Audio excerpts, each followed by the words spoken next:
لقد انتصرنا عبر التاريخ على كل الحاقدين، وها نحن اليوم نرسم سويا بسواعد الشرفاء وببسالة جنودنا خطوط النصر الآتي لا محالة بإذن الله.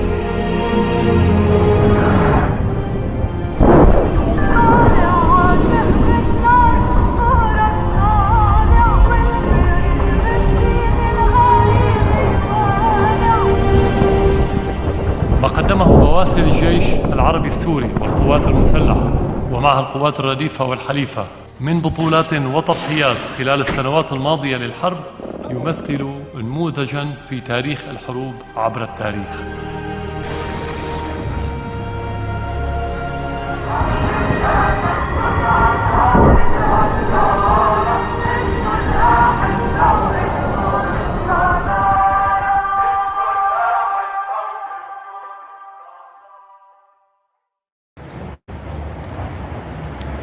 Alright, Shalom Akim. First and foremost, we want to give our praises to Yahweh, Ba'ashem, Yahushua, Ba'ashem, Rakakwadash. Double honor to our elders, the apostles of Great Millstone, and honors to you brothers who are out there doing the work in sincerity and truth. Keep pushing. We are almost out of here. And this lesson is entitled, The Kingdom of Heaven Starts With You. Alright? And it's going to be a quick lesson. And, you know, the reason why this is very important when Yahushua told us this, you know, is because, look, they probably didn't think it back then. But see, in the conditions that we are now, we need that. Because Babylon told us we wasn't nothing. You know what I'm saying? Our women told us, they love to say, you ain't shit. You know, all this different stuff. And you constantly always try to seek the approval of others when you come up in this society. Because you don't think nothing of yourself. So you're like, yeah, I make $50,000 a year or $60,000 a year. I'm somebody. And really you ain't got no money. You know what I'm saying? But you trying to be somebody. Validation. Right, you need validation. But no, when you come into this truth, Yahushua is your validation, man. And he told you, the kingdom of heaven starts with you. Go ahead, bro. Luke chapter 17, verse 20. And when he was demanded of the Pharisees when the kingdom of the Most High should come, he answered them and said, the kingdom of the Most High cometh not with observation, neither shall they say, lo here or lo there. For behold, the kingdom of Yahweh is within you. So it's telling you, you see the prophets, you see the men of the Lord, you see the nation of Israel rising, all this this whole movement that's coming. Being an Israelite is cool. All right, you notice people ain't really rocking them gold chains like that no more. They starting to rock the stones. Well, who started that? The brothers. The beards and everything, guess who started that? Not the rappers, the brothers. All right? The wool. The wool, just growing your hair, doing what you want to do with it, growing it out, you know, to a manly extent, not all the dreads like Jake doing. Who started that? Brothers were starting that, man.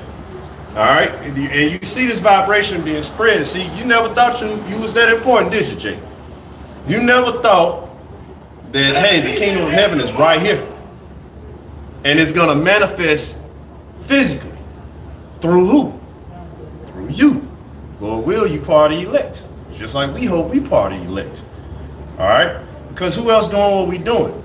And who else is going to manage the kingdom of heaven under our Lord and Savior Yahushua? It's going to be us. All right?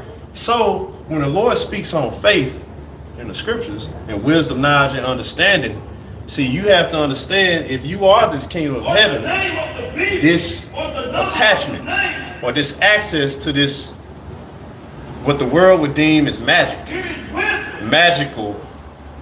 type of faith, this type of power that you would have, that the world deems as magic or something like that, you have access to. If you want to learn the elements, guess who you have to pray to? Pray to your creator when you read Genesis 1. Moses broke down the elements. He knew how the earth was created and what it did. All right? So you can learn these things, man. All right? You can learn how to fight. You can learn things that benefit the church on all types of levels, the herbs, the everything. Healing yourself. Yep, the healing yourself, the discernment of spirits, like that type of spirit that's just like, immediately after like 2 seconds, you automatically know this type stuff. When other people look at you and marvel. Why? Because that's a gift that was given to you from on high. And that's part of the kingdom of heaven. See, these type of gifts gonna be all the way out there when the physical kingdom of heaven comes, man. Which we're talking about the cities and of gold and all this different stuff that we gonna have, man. And slaves and all this. But you have to learn that now. Okay? Ecclesiastes 10 and 7. I have seen servants upon horses and prince walking in service upon the earth. Right, and he saw today a horse. When you on top of a horse, that's a sign of authority. That's why you even see cops till this day, they ride horses. All right. So with that being said, he's seeing servants, these heathens, man, mainly Esau, and princes at a low estate, man. And those princes, that's us, that's you, brothers. All right, that believe in Yahweh Shai. Your line goes back to some very royal things, man. If you don't know what your line go back to, I suggest you study the scriptures and you start in Exodus. If you want to know what your line go back to, A goodly stock. and read about these sons of Aaron. All right, read about them and saw what the Lord said from Aaron on down to all his sons. Then it's time, fast forward, see what the Lord said about King David and the tabernacle of David and what he was going to do. Then you will realize where the elect come from. All right, hey, the Lord sealed him some men in all these bloodlines. Kings and priests. Kings and priests, which is why a lot of you brothers are related. Your cousin came in with you. Your brother came in with you. Your dad or your uncle came in with you. All this different stuff. You think this a coincidence? This is the kingdom of heaven. Well, Elder Apostle Gabar said, just a lamb back, he had said how the elect are the first of their bloodline. They're the first of their family line. Yep. So it's going to show you, hey, the Lord kept us all together, man. He kept us together. That's amazing, man. That's amazing that he linked us together as family or friends and all types of stuff, and we all came into the truth together. And then we meeting up as one again, joining in the camps, brothers visit each other's camps, different stuff like that. And it's almost like you already knew each other. You're sitting amongst nobles. And you know why it's like you already knew each other, sitting amongst nobles? It's because you did already know each other. That's why. Now, have evil men crept in unawares? That's not a part of that goodly stock? Yeah. Just like it was men in King David. King David had Absalom. He had sons that were wicked. All right, so yeah, of course. But does that stop the tabernacle of David from flourishing? No. The Lord still kept his promise, and that kingdom of heaven is within us, man. And you have to believe that. And you have to know that. And then that's when you get power. That's when you get power over your enemies, over any situation. All right, because the Lord is going to show that he's with you. How can you beat that? No. I'm going to jump up to Ecclesiastes 10 and 6. Folly is set in great dignity, and the rich sit in a low place. And the rich sit in a low place. And then I look up the word low, and this goes back to the Hebrew shapal, and it says lowliness, low estate or condition, ignoble and wretched condition. Yep. So we're sitting in a low condition because we've become corporate slaves. We're living in the future. We're in Babylon, but we're the modern day slaves in Babylon, man. Most of us are hands and feet for big corporate capitalistic corporations. So like I said, we've been reduced to fit into that world of just being hands and feet. You go flip burgers, stack boxes, and Esau's big corporate $1 trillion industries, man. And corporate, a corporation goes back to corpse, you know, the dead bodies. So there you go. And how you know the kingdom of heaven is within you, and what Yahweh Shai said is true. Most of the brothers in the faith, you see how you was explaining how we've been reduced to fit in this society. Your mind your creativity and your spiritual self does not fit in this society, no matter how hard you try. You be on a job and you start coming up with ideas. Well, I can do this, man. I'm tired of this. It's like you in a box constantly, because your spirit is great. It's of a noble stock. Yeah. It's not a commoner spirit that just sit back. This is the spirit that sits at kings' tables, yeah, and advises the king.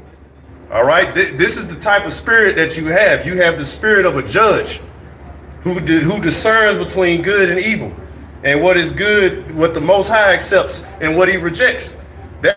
That's your spirit. That's why it can't stand being wrapped up in such a repetitious cycle where you're constantly being down and told nothing. But with that being said, you can't let that corrupt you.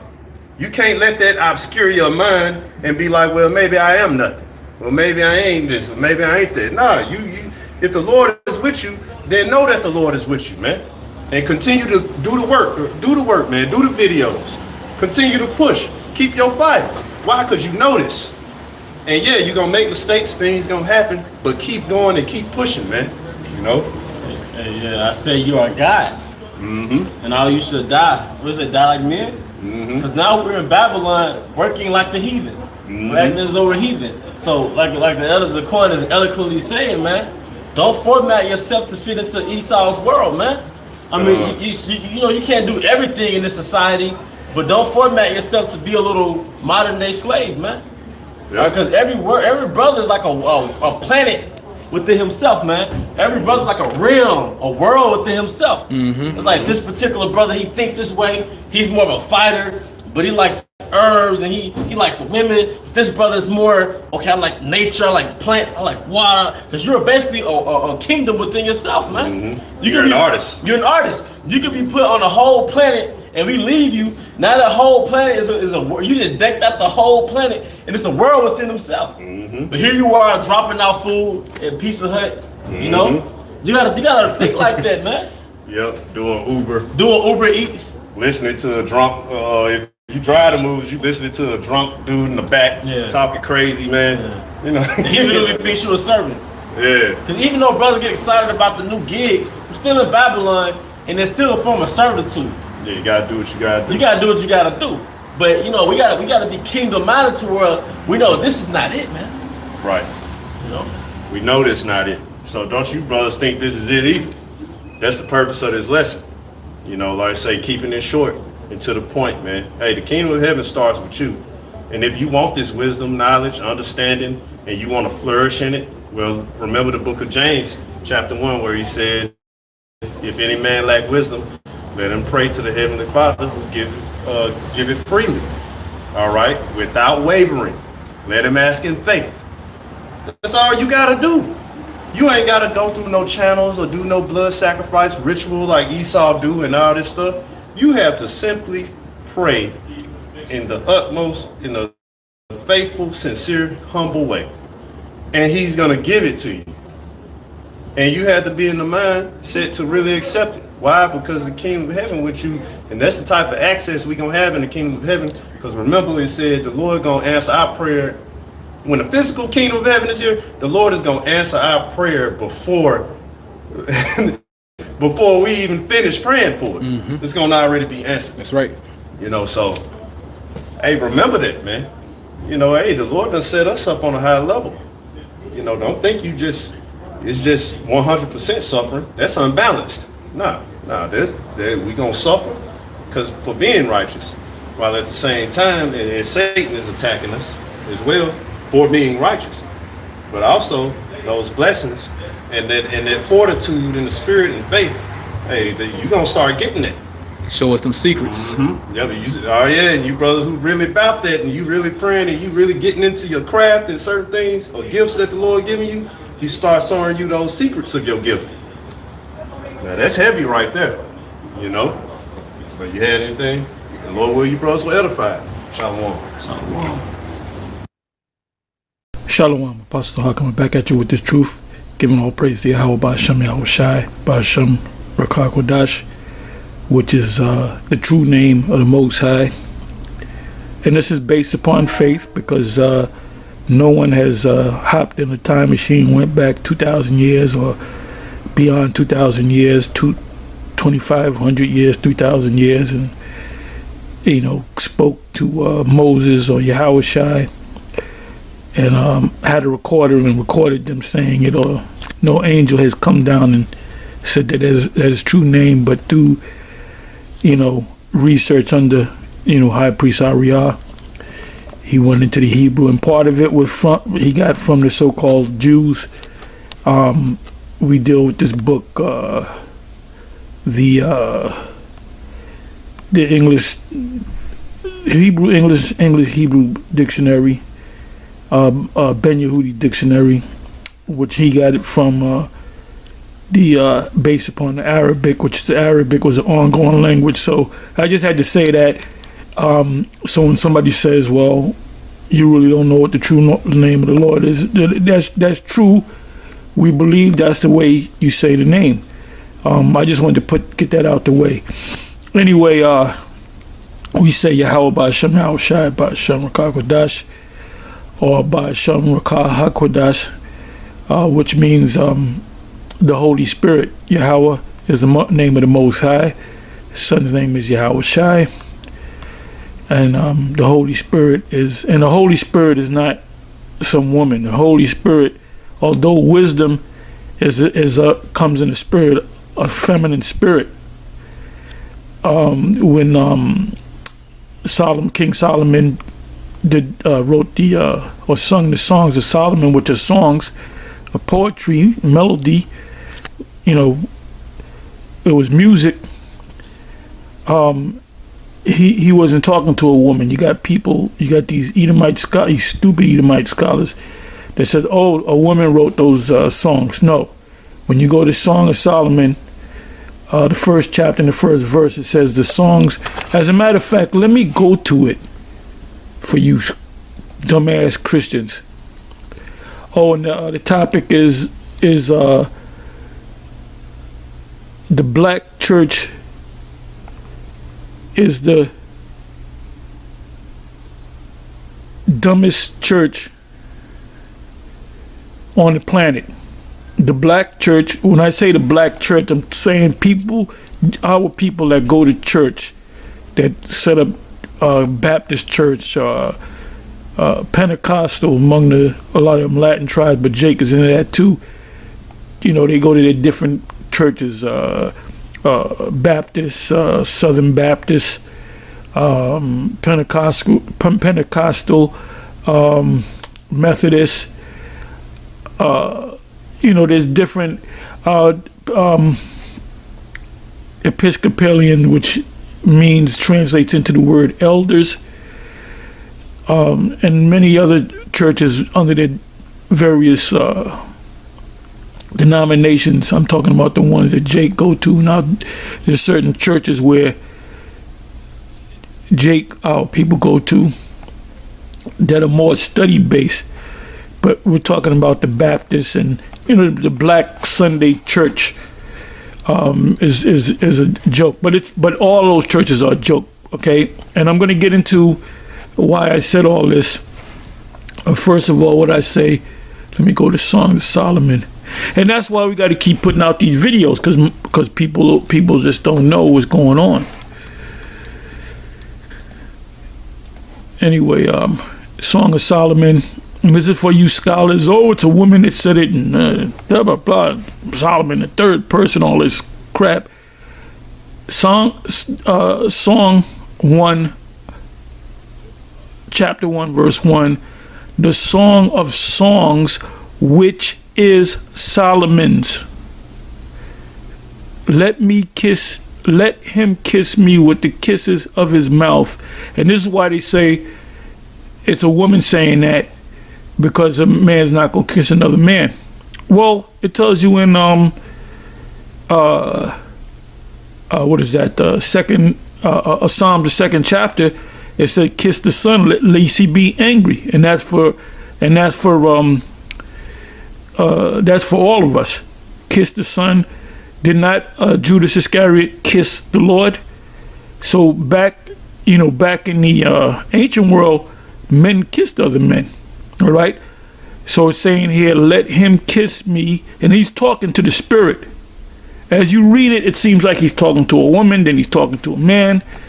He's talking. He's the spirit that he's singing to is wisdom. It said, let him kiss me with the kisses of his mouth, and that's what you kiss somebody with, your mouth. For thy love is better than wine. Because of the savor of thy good ointment, thy name is as ointment poured forth. Therefore do the virgins love thee. And the virgins represent, in a spiritual sense, it represents the elect, the ones who the Most High opened their eyes, the ones who the Most High gave this knowledge in the form of a mark, which is the word athawa in Ezekiel, the 9th chapter and the 4th verse. Really, you can start the 1st verse, but it says, set a mark upon them of the men that sigh and cry for all the abominations that be done in the midst thereof. So going back to the 3rd verse, Song of Solomon 1 verse 3, because the savor of thy good ointment, the smell of the good ointment, thy name is as ointment. Thy name, the true name of the Most High and His beloved Son, is ointment poured forth. Therefore do the virgins love thee. So the virgins, let's go to Revelation 14. And I'm going to get into the subject. Revelation 14 verse 1. And I looked, and behold, a lamb stood on the Mount Zion, and with him 144,000, having his father's name written in their foreheads. And I heard a voice from heaven as the voice of many waters, and as the voice of a great thunder. And I heard the voice of harpers harping with their harps, and they sung as it were a new song before the throne. So the 2nd verse tells you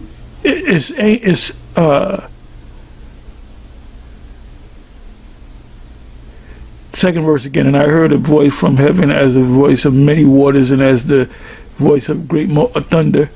And I heard the voice of harpers harping with their hearts. So you heard this song from the heavens, and they sung as it were a new song. So that the heavens have the new song, and the heavens, the Most High, His Son, the beloved Son, and the angels are giving this song unto man. It says, and they sung as it. So we're now singing the song. We heard the song, we liked the song, so we're singing the song. It says, and they sung as it were a new song before the throne and before the 4 beasts and the elders. And no man could learn that song but the 144,000. So that song from the heavens was given to the heirs of the 144,000, the elect, which were redeemed from the earth. These are they which were not defiled with women. Now the word woman is talking about these other philosophies. You know, they probably went to a church as a child, but it wasn't, and you know, they got out of it. They probably tried Islam, but they got out of it.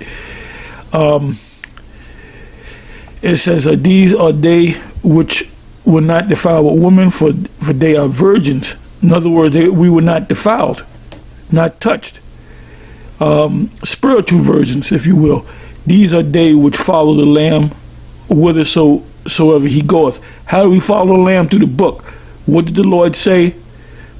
I'm coming, the volume of the book, it is spoken of me. These were redeemed from among men, being the first fruit. And we're the first fruit, if we are the elect, unto the Most High and to the Lamb. The Lamb is our Lord.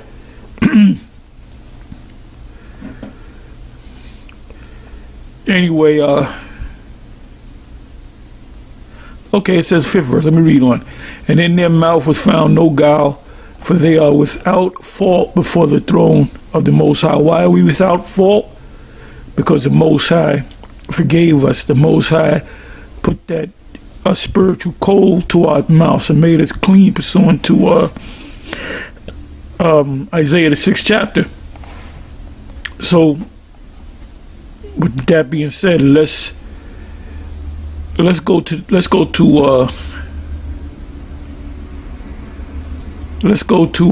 article here. And I was watching Roland Martin, which I believe he's a Levite, but he was raised up around Jake, and he has a show which is on YouTube. He used to have a show on one of the networks. Anyway, he does his shows on, you see, you don't stop, you know, your show gets taken down, you keep it going. You got YouTube, you got this open page, you know, this avenue to get the word out through the Spirit and the power of the Most High. Anyway, it says, was it right? And he spoke about this. He said the judge was a Christian. You see the picture there. The judge was a Christian. And now we know what type of Christian she was. Maybe she was a Baptist, maybe a Methodist, maybe one of those denominations, but she's one of those people that, and I guarantee you, she believes in her heart and mind that Caesar Borgia is going to come down and deliver her and everybody else, no matter what color. Now, as smart as this woman's supposed to be, being a judge, she's a district judge, not a traffic judge. She's an actual judge. She presided over a murder case. So that's a lot of study. That's a lot of logic that you have to apply. You know, how many years do you spend in law school? What is it, 8 years or whatever? So she had to have pretty much straight A's in high school or whatever. So she's supposed to have a logical mind. Now, what I heard was she is hugged the murderer, Amber Geiger, the Edomite, which she looks like an Edomite. Now, she could be a Jake that look like an Edomite, okay? We don't know. We got to go into a background of a father. Oh, man. I'm doing the show. I'll call you back. Yeah, that's my that's Elder Sakaran. Just give me that call. Anyway, like I said, the woman, you're looking at the woman, oh, that's an Edomite. She's an Edomite. I mean, she might be a Jake. Or she might be an Edomite. You know? Hey, she could be a Hamite. Hey, you're gonna have people look like a certain nations, but I'm going with the fact that she's an Edomite. I'm gonna stick with that until I get further information. I'm gonna stick with the fact that she was that she is an Edomite. Anyway, she and this is my belief. I went into the wrong apartment and I was in fear for my life and I shot the guy and blah blah blah. Personally, I believe they were having an affair and he wanted to break it off, and that's what the consensus of most people. They were having an affair. You know, she liked the chocolate, and you know, she was a little bit, you know, aggressive, and she wanted more chocolate than he wanted to give.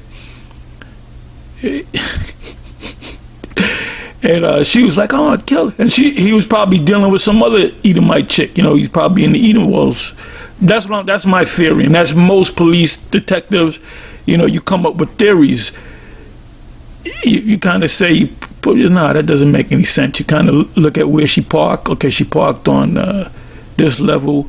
When you walk into the elevator, You're going to see numbers in most buildings. When the elevator is going to give you the floor that you're on, so you're going to notice that you're on that floor. Then you're going to walk down the hall, and then you're going to see the number of the floor again. And then you're going to come up to the door, and then you're going to see a red mat. And then the door is open. Where they said that the door, those are security doors. When you let the door go, the weight pulls it, shuts the door closed. So, and then, well, she's saying that the door was open. Come on. You know, she shot the guy. She got mad. In my opinion. Anyway, getting back to the story, the judge here. Now I'm looking at this judge. You can clearly see she's a so-called black woman, and look at her hair. She put that dippity-doo, inside joke. That's grease from back in the day. Y'all don't even know it. Look up dippity-doo. She put that dippity-doo in her hair to make it as slick and straight as she possibly can. She probably told people she got Indian in her family, which maybe she does. She has the robe on, as you can see. In order for you to be a judge, you have to use logic and you have to be intelligent. You can't be a dummy and be a judge. They wouldn't allow her to sit up on the bench. So the story goes as to why she, the brother of the cat that got killed, the brother hugged the woman because, hey, we are a compassionate people. Number one, we're compassionate people. Esau is not compassionate. You got Edomites in the murder case. If it was the other way around, they would have said, hang that bird and let that nigga burn in hell. Well, wait a minute, ain't you a Christian? Did he ask for forgiveness? So you rarely ever see Edomites do that. We're different people. Two types, Jacob and Esau, two types of people. Anyway, this is your black woman, the judge, Israelite woman, became a judge. In order for you to become a judge, there's a lot of study, you had to dedicate yourself. You can't do this and that and this other thing if you want to be a lawyer or a judge. A lot of study. You got to put everything to the side. Anyway, so I'm looking at her, the judge. I'm looking at her slick back hair, and I'm looking at how close she is to the Edomite, Amber Geiger, and she damn near want to kiss her in the mouth. And she gives her a big hug, and then I found out, oh, well, if you look closer, you can see there's a book there, and it looks like a Bible. And she probably saying, Jesus love you. Now, okay, let's say she a Christian, she believes in Jesus, and she wants everybody to come to Jesus, and she believes everybody can be forgiven. Does she do that to everybody? I don't think so. Anyway, this shows you one thing: the Negro mind, the bugged out, fucked up Negro mind. This is why Jake can't get it, and this is why the Lord said. And I'm gonna read the article, part of the article, and this is why the Lord said, when you go to a city or a town. Matter of fact, let me get that. Which this proves that Vocab Malone, he's not preaching the gospel, because this is what it says in the gospel. Let's go to Matthew 10. Here's basic stuff. Matthew 10, and let's go to 5 and 6. Okay, this is part of the gospel. Oh, it says here, Matthew 10 and 4. Before it goes into the 12, right? It mentions the 4th verse, Simon. It says Simon the Canaanite and Judas Iscariot, who also betrayed him. Let me look up Simon the Canaanite. Let me look up Simon. Because if we're going to read the scriptures word for word, that means one of the disciples, at least one of the disciples, was an African.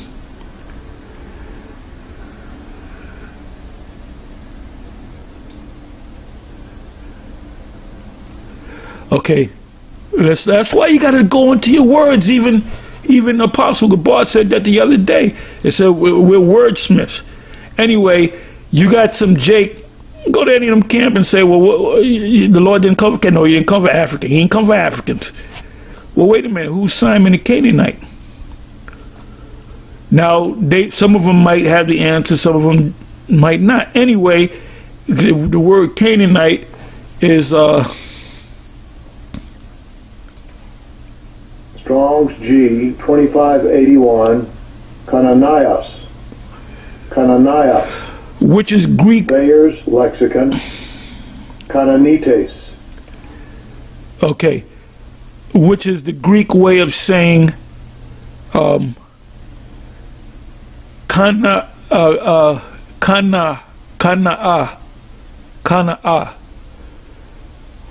It's a Hebrew word. And let's click on the Hebrew word. The word here is H7067. See, that judge is not going to go this deep because she'll go deep when it comes to the law, to studying the law. You know, if you ever been into a law library, and I've been there several times to particular law libraries and because we used to do cases, man.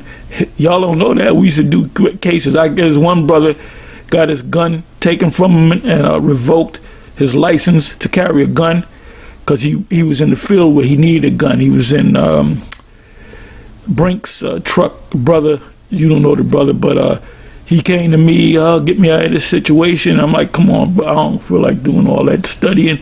So I said, you know what, you can't bother me. He's a friend of mine, grew up with him. I said, let me study the charge. Let me look at the charge. I looked at the charge. I said, wait a minute. I said, this is easy. This is a one-page brief. You know, because it was he was given a show cause order, so I responded to the show cause order, and it was actually two pages long. I gave it to him. The prosecutor said there's nothing on it, and he can't. I said don't worry about it. This all you need is one page of information, and he's gonna give you your gun back. You just gotta wait. 6 months later. Now there was another case of a white boy, the same case, and he had to hire a lawyer. I think he had to pay the lawyer $2,000, and it took 2 years for him to get his gun back. And it only took me 6 months, the brief that I put in. So with that being said, you know, you gotta know what you're talking about. So I said, don't worry about it. Boom, here you're gonna get the gun back, right? So I apply the same thing to the scriptures. I go to words, I study, I check out things. I said, well, wait a minute, why does it say Canaan? I mean, this is a whole lesson in itself. And I'm gonna start using it. And I hope, like I said, you guys out there, the Israelite camps, I hope you're watching the GMS videos. And I might even throw it on the brothers tonight just to mess with them. Anyway, the word is that's the importance of studying. The word is kana,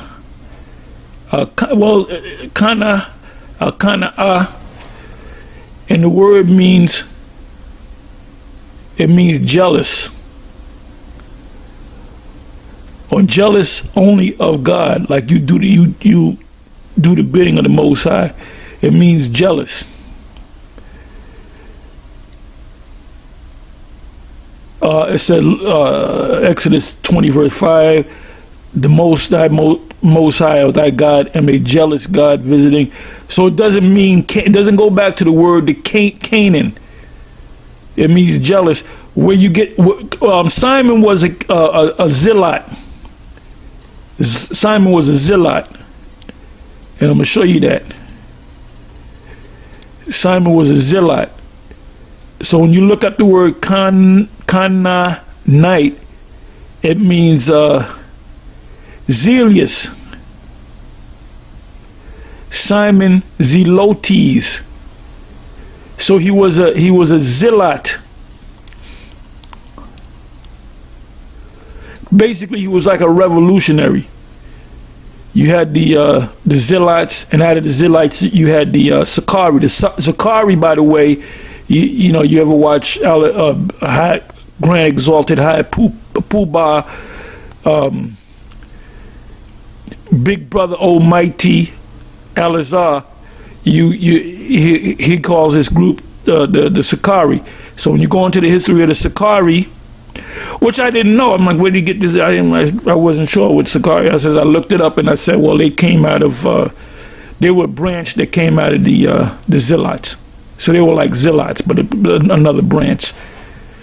And maybe he was the actual guy that was back there that broke off, Anyway, this is like a little lesson within a lesson.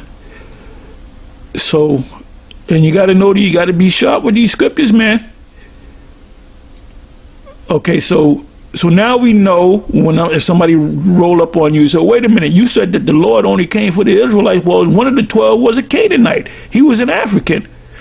So what do? If you're studied, you go and you say that word Canaanite really is a zealot. He was a zealot. And you tell him to go to the Greek, then the Greek could lead you to the Hebrew. Because what you got to understand, they'll say, oh, well, the 4 Gospels were written in Greek. Well, first of all, Matthew's, Luke, John, Matthew, Mark, Luke, and John, they didn't speak Greek. They didn't write Greek. They wrote in Hebrew. It tells you that in Acts, the 2nd chapter, Galileans, they spoke the language of the Galileans. So that the language of the Galilean was not Greek. It was Hebrew. So these Gospels, as they call them, were all written in the Hebrew, then retranslated into the Greek. So the books that we have to go by is the Greek. And then the Greek word leads you to a Hebrew word. It said this is the Greek way of saying the Hebrew word for this. Same thing goes with the Septuagint. The Septuagint was translated into the Greek from the Hebrew. That's why these clowns, these Christian clowns, say that Job was an Edomite. Well, that was added, that was a commentary. If you go to it, that was a Job, the very last chapter, Job, was it Job 40, Job 41, I think the 17th verse. It was a commentary added to the Septuagint, because you would go it would be back in the original Hebrew. Wouldn't it say that? Anyway, let's go back into the lesson. That was a little lesson within a lesson. It's in Matthew 10 verse 5. These 12 the Lord sent forth, Yahushua sent forth and commanded them, saying, go not into the way of the Gentiles. Gentiles meaning, let's go to it. Gentiles.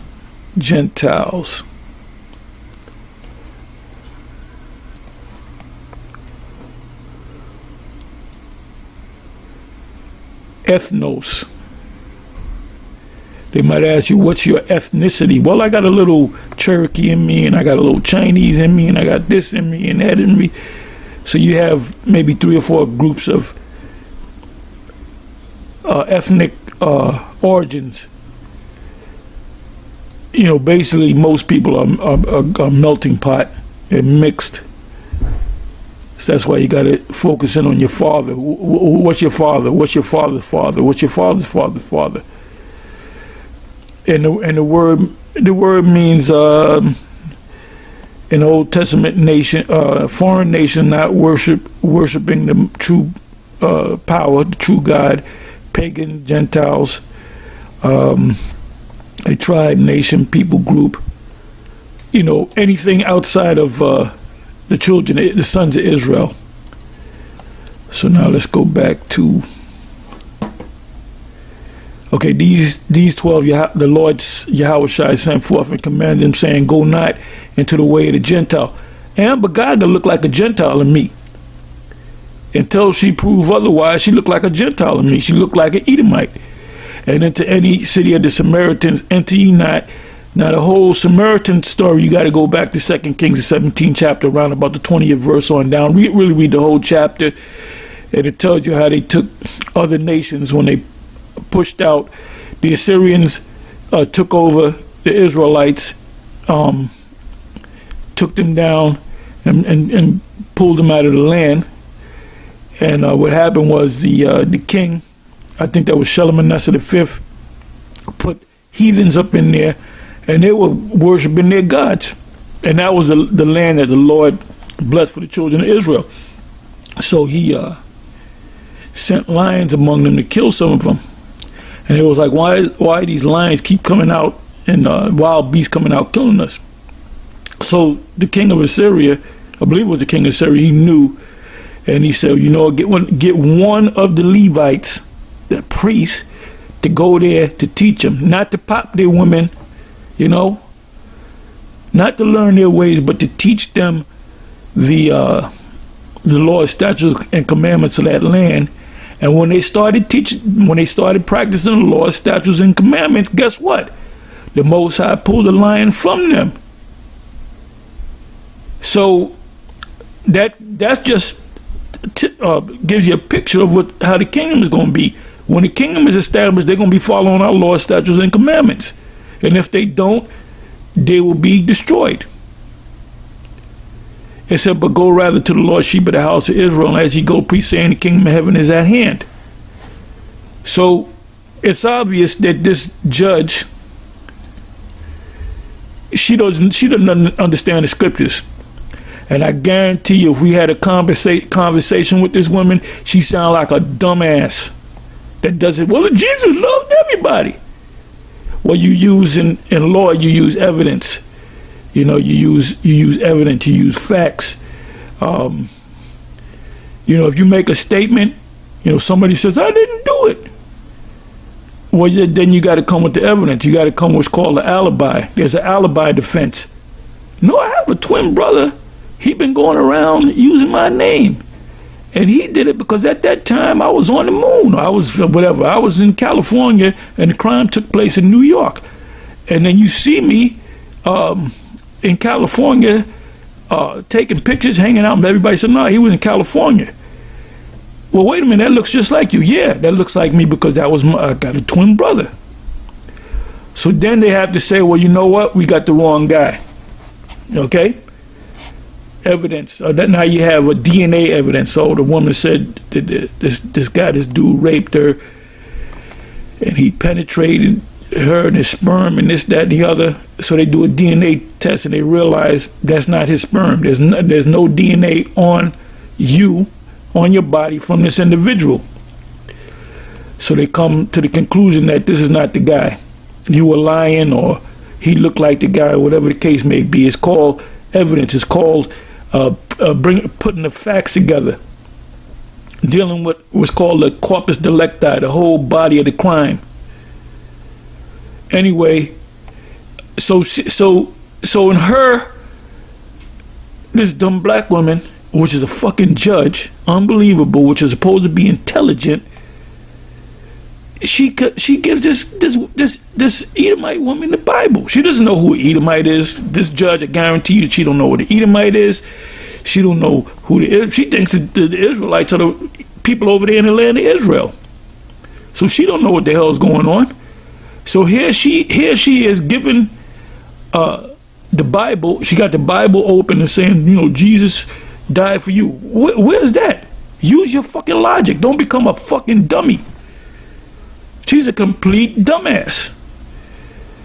And I bet you she knows about the whole Israelite thing, and she probably hates him. You know, what is it, one of them Israelites? Yeah, they did it. Anyway, let me read a part of the story. It says, was it right for the judge in the Amber Geiger case to talk religion and give her a Bible? No, because number one, you're a judge, you know. And when you judge matter, there's a thing called a trier of fact. You can tell the judge, are you the trier of fact? Are you the disinterested third party, meaning you're not taking any sides? If a judge sits on a case that her favorite cousin is a defendant, guess what? They had to take her off the case and put up another judge. What's that term? There's a term for it.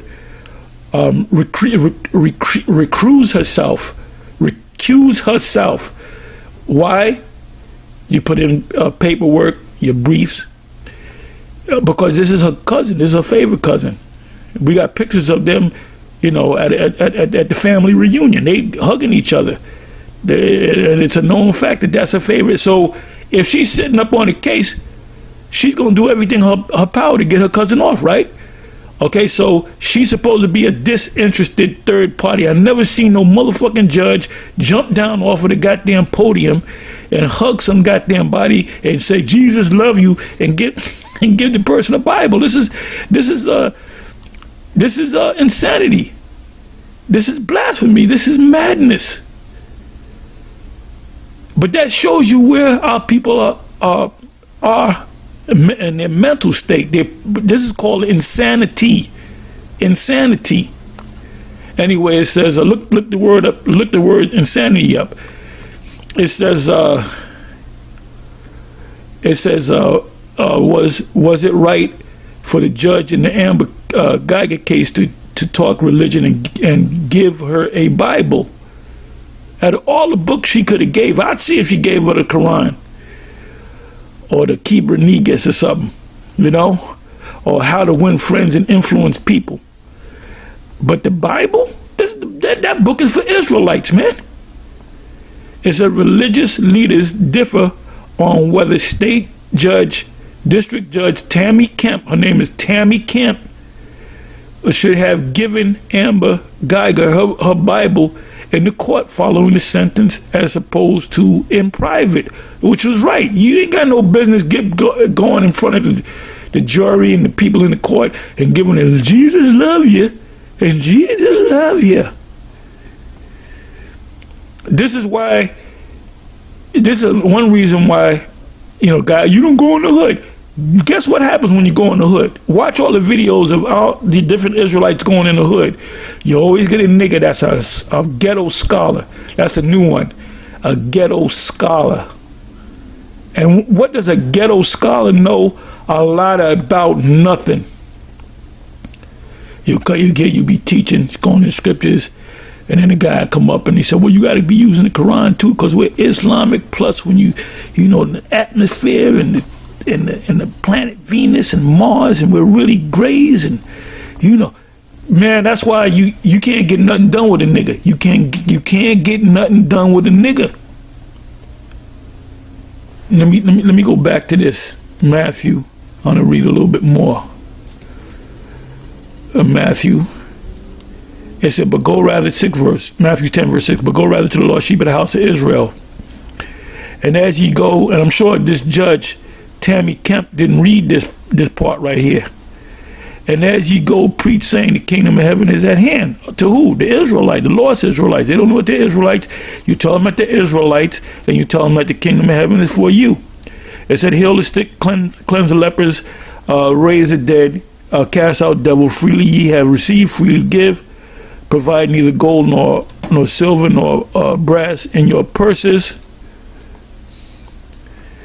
Now, if we get thousands and thousands of people coming into this thing, all you brothers that came in back in 2007, 2008, y'all gonna be taken care of. It says, let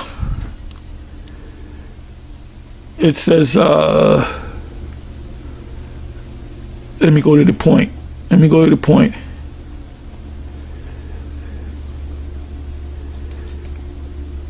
mean, you can read this. It's a beautiful chapter. I might just read this today, the whole chapter, because Matthew's 10th chapter is a beautiful chapter. It says a whole lot. It basically gives you a blueprint on who to teach, and you know. Okay, it says here in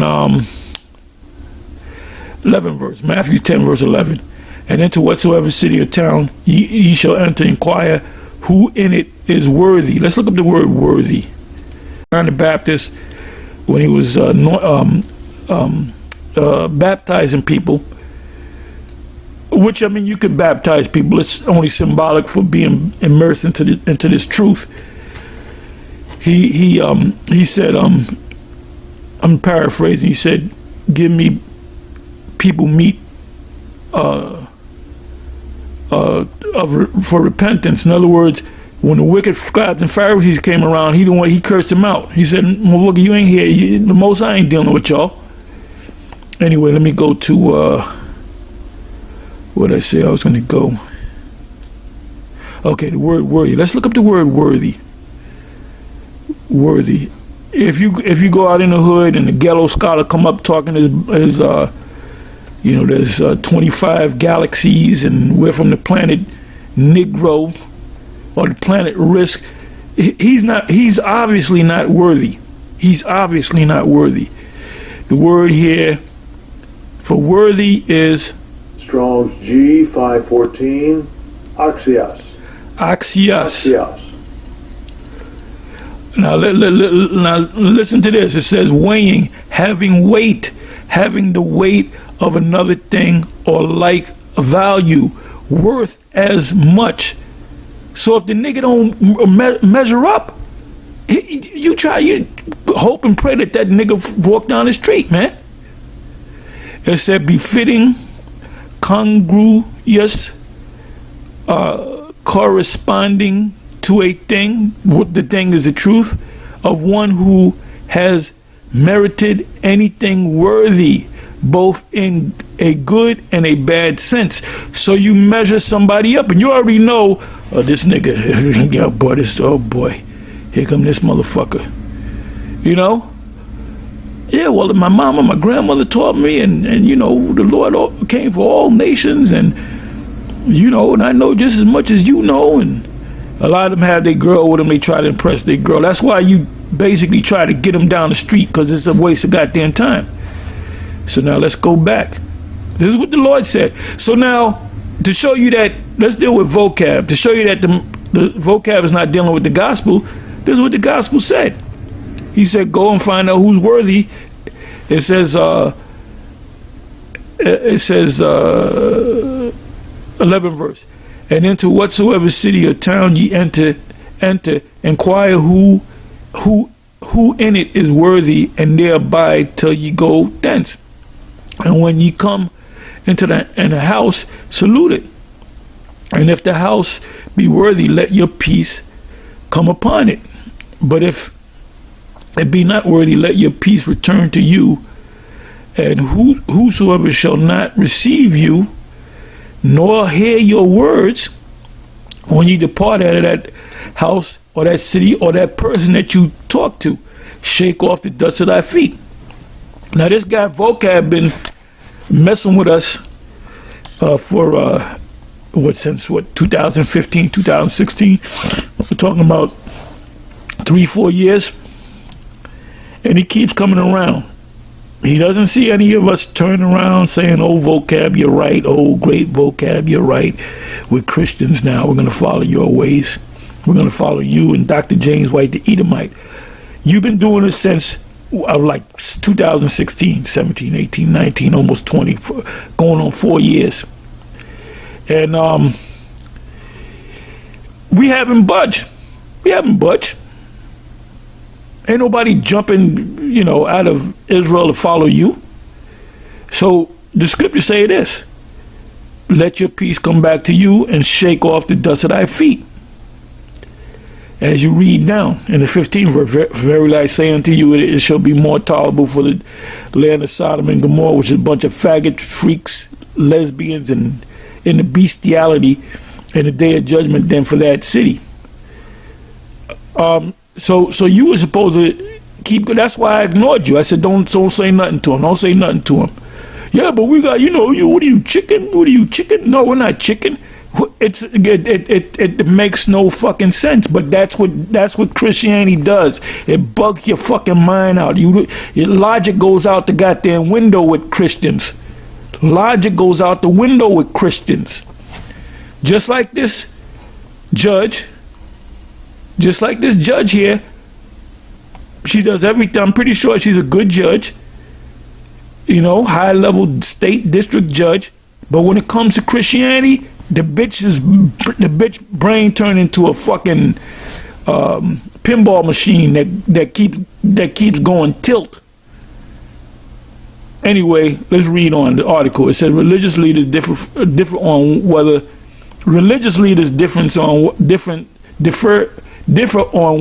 state district judge Tammy Kemp should have given Amber Geiger her Bible in court following the sentence as opposed to in private, but none doubted her intentions during the emotional trial. So her intentions was, I gotta lead this girl to Jesus. And if I remember, I'll leave this site up, and there's a actual video that goes with it. See, Jake, if the Most High haven't opened up your mind to this, you ain't gonna get it. You are not gonna get it. Anyway, I'm gonna get ready to close, but let me give you a couple more scriptures. Let me show you that the Most High only came for the children of Israel. Oh, a good one, Revelation 11.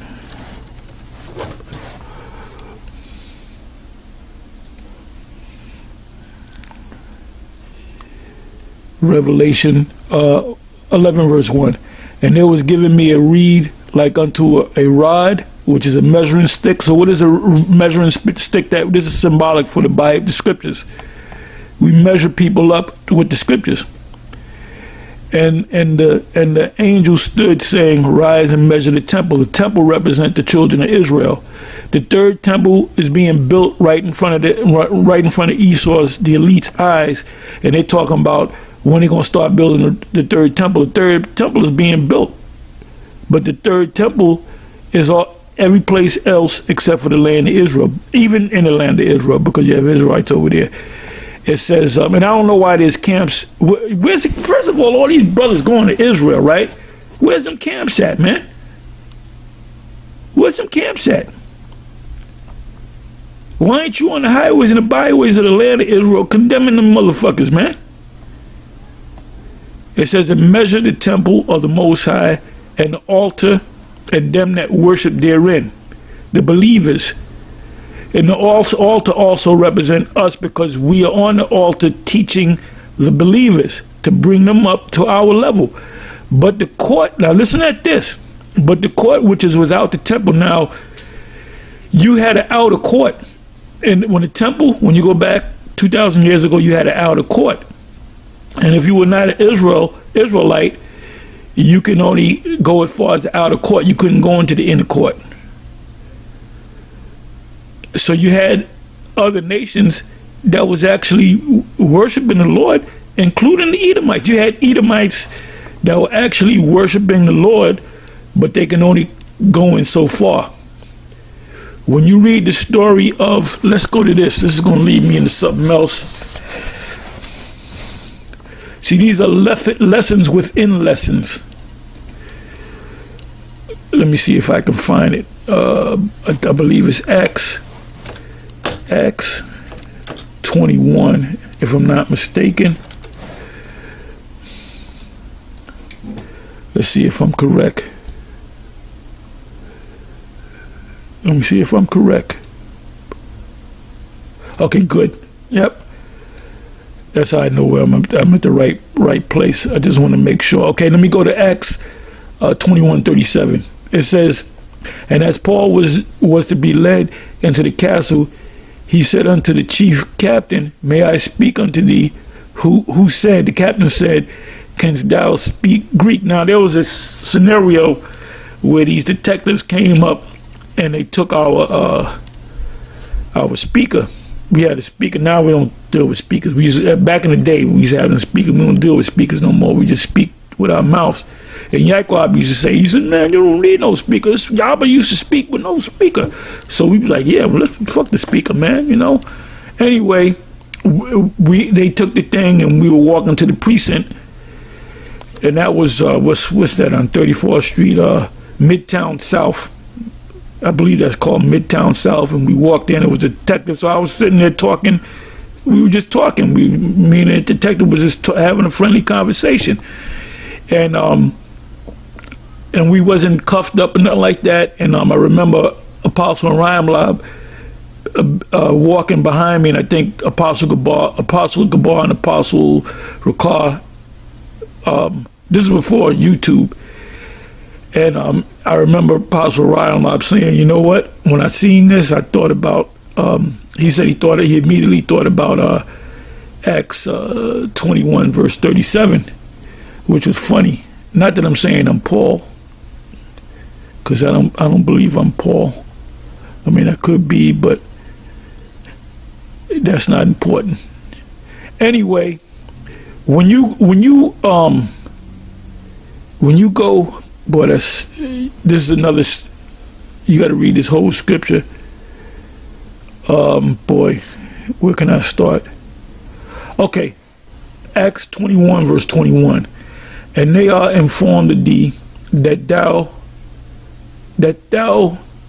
teachest all the Jews which are among the Gentiles to forsake Moses, saying that they ought not to circumcise their children, neither to walk after the customs. That's the whole Gentile thing. And these Gentiles right here are Israelite that are coming into this truth. It says, what is, but get it when you get a chance, read the whole chapter. What is it therefore the multitude must needs come together, for they, and then you also got to go to Acts the 13th chapter, and I believe Acts the 14th chapter, for they will hear that thou art come. Do therefore this, that we say to thee, we have 4 men which have a vow on them. Them take and purify thyself with them, and be at charges with them, that they may shave their heads, and all may know that those things. Now, shaving your head, when you break the law of Nazareth, you shave everything off, your eyebrows, your hair, your beard, and you grow it back again when you break that vow. And even the Lord, Paul did that, because he was under the vow of Nazarite for a time. Is aware of, they were informed concerning thee as nothing, but that thou thyself also walkest orderly and keepeth the law. So the big controversy over these Israelite foreigners coming in, whether they got to keep the perfect law. It says, as touching the Gentiles, Israelite foreigners, they didn't know that they were Israelites, which believe. Now, how can Gentiles believe? Because they were Israelites. We have written and concluded that they observe no such thing, save only that they keep themselves from things offered to idols. Now, when you go to a lot of these stores and you buy food, all that food, that meat, that chicken, whatever you eat, don't you know them farmers, they bless it in the name of Jesus? So we couldn't eat none. So whatever you get something, that's why you pray over it. You're putting a prayer over getting rid of the prayer that they put over it. Like a lot of times we'll go eat East Indian food and they pray over that damn food, and we know that. So we have no choice, but all you got to do is pray over it. It says, and from blood and from strangled and from fornication. Fornication means adultery. Don't pop another man's wife. Any animal that's been strangled. Now we don't know what process these animals went through, so we don't know. Scripture said what is that? Ezekiel, food, we shall eat our food defiled among the Gentiles. So the food that we eat is garbage. And it says, and from blood. Now what it means by blood, you got these idiot Jehovah's Witnesses say, well, you can't have a blood transfusion, which you can't. You can't have a blood transfusion, but this is talking about blood dealing with the animals. You got to drain the blood out. That was one of the first commandments given to Noah. Anyway, it says, then Paul took the men, and the next day, purifying himself with them, entered into the temple to signify the accomplishment of the days of purification, until that an offering should be offered for every one of them. So we went through purification rituals. Anyway, it says, and then we're going to go back to that in the kingdom. You know, when a baby's born, a son is born as opposed to a daughter, there's a purification rituals. It's you can read about that in the law, and you can read about that in, I believe, Luke, the 2nd chapter, if I'm not mistaken. It says, and when the 7 days were almost ended, the Jews which were of Assyria, so you had Israelites living outside the land of Israel, when they saw him in the temple, stirred up, because they saw these Israelite foreigners, Gentile-minded Israelites that woke up to the fact that they're Israelites, but they might have had tattoos on them or whatever, no fringes on. So these Jews looking at them like them motherfuckers are Gentiles, man. It says, stirred up all the people and laid hands on him, crying out, men of Israel, help. This is the man that teaches all men everywhere against the people. Now, when the Apostle Paul and the apostles say that, all men everywhere, meaning the Israelites. But if you don't know that, you're going to think, well, that's talking about, you know, no matter what nation you are. It says in the law, and this place, and further brought Greeks, those Greeks were Israelites, and further brought Greeks also into the temple, and have polluted this holy place. These wasn't Greek, you know, Edomites. These were Israelites. Matter of fact, I don't got to go to that. Just look it up. That word Greek right there is the same word for in Galatians 3 verse 28, the Jew first and then also the Greek. That's talking about Israelites in a Gentile state of mind that came out of that. I'll give you a perfect example, Cornelius. That's how we know that Cornelius is an Israelite.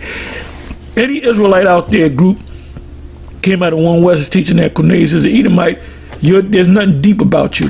There's nothing deep about you. Okay? It said, that's why we say we got 100% truth. It says, goes on to say, Greeks, and further brought Greeks also into the temple, and have polluted this holy place. Yes, you can pollute the temple if you're not purified. You have to be purified.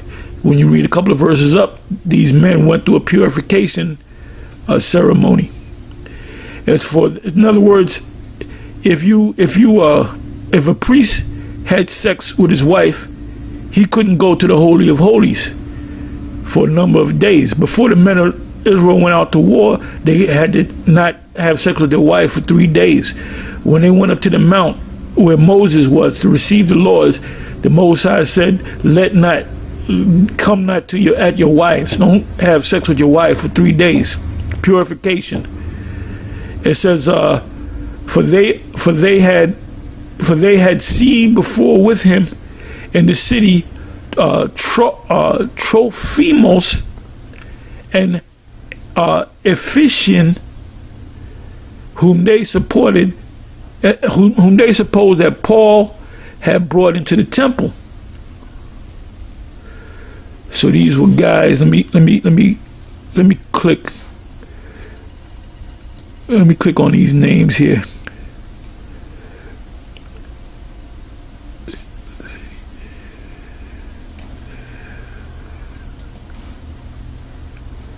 Let me just see what it says. Okay, it says an Ephesian Christian and friend of the Apostle Paul, which, by the way, he was an Israelite,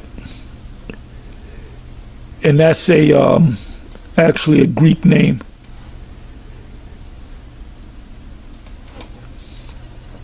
Let's go to the other. So this was a guy that was from Ephesus, a Gentile that woke up to the fact that he was an Israelite. Okay, let me read that again. 29th verse. For they had seen before with him in the city Trophimus and Ephesian. That's why Paul wrote a letter to the Ephesians, whom they supposed that Paul had brought into the temple. Yeah, he brought him into the inner temple because he was an Israelite.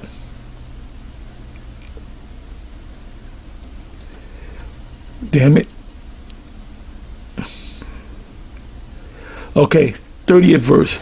And all the city was moved, and the people ran together, and they took Paul and drew him out of the temple, and forthwith the doors were shut. Oh, a big thing going on now is whether somebody's a Hamite. Hey, if you from West Africa, and then you had Israelites scattered throughout, you had this, the city of Carthage, which was North Africa, led by Hannibal, which Hannibal was an Israelite, and that was taught back at the old school. So you had Israelites in Africa. The people of with the west coast of Africa, there's nothing but Israelites out there, man. It said, and as they went about to kill him, they were going to kill Paul. Tidings came in unto the chief captain of the band that all Israel was in an uproar. They said, we got to kill this motherfucking Paul, man. He's bringing heathens up in there. Yes, those were heathens, but those were heathens that were actually Israelites. It said, who immediately took soldiers and centurions, and so this captain, he had a lot of men under him, because it said took soldiers and centurions. A centurion is the word centurion, let me get it.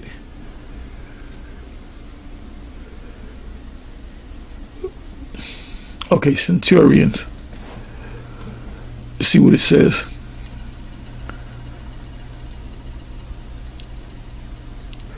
An officer in the Roman army. Doesn't give you much. It actually means center means a century. It means 100. Mean he's a captain over 100 men. So this captain was over other captains. So you can understand. It says okay,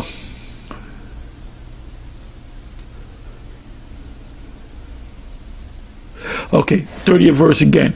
And all the city was moved, and the people ran together and they took Paul and drew him out of the temple, and forthwith the doors were shut. And as they went about to kill him, tidings came unto the chief captain of the band that all Jerusalem was in an uproar, who immediately took soldiers and centurions, officers of 100, and ran down unto them. And when they saw the chief captain and the soldiers, they left they were beating Paul up. They were beating him up.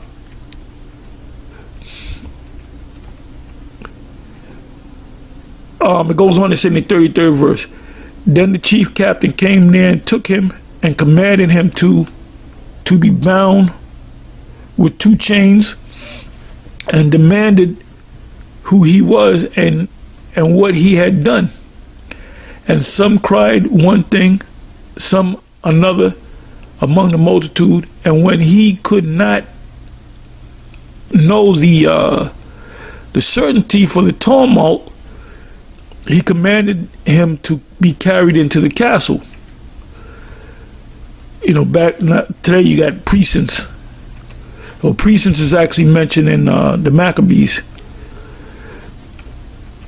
Anyway, it says the 35th verse, and when he came upon the stairs, so it was that he was born, and the soldiers for the violence of the people.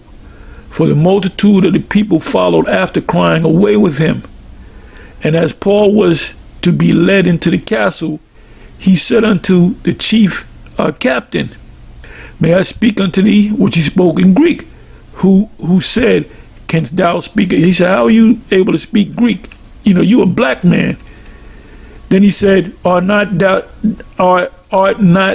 that Egyptian?" He thought he was an Egyptian that was had a band of men to take down the Roman Empire. What color are the Egyptians? Black. So Paul was a so-called black man. Anyway,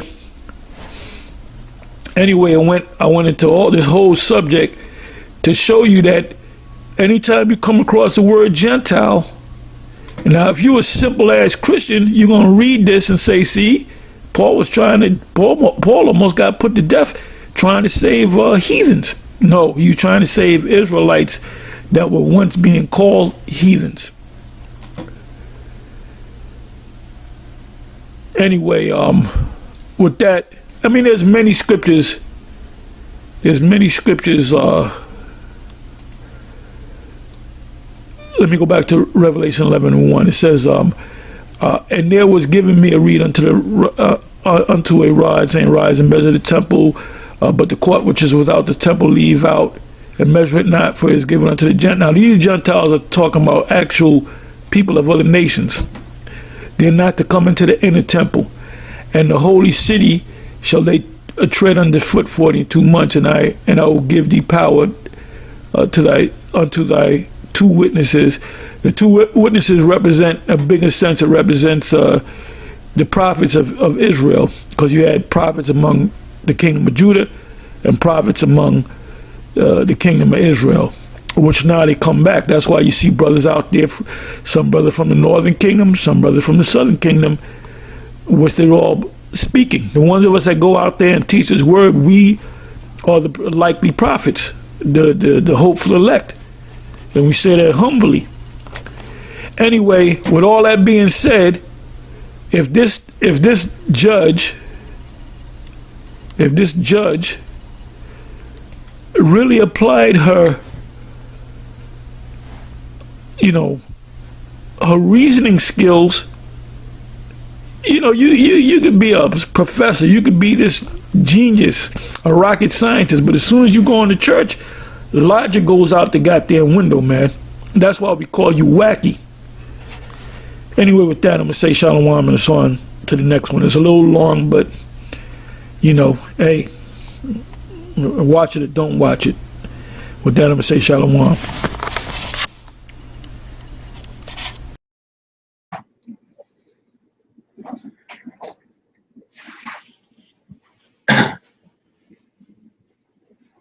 Second delay.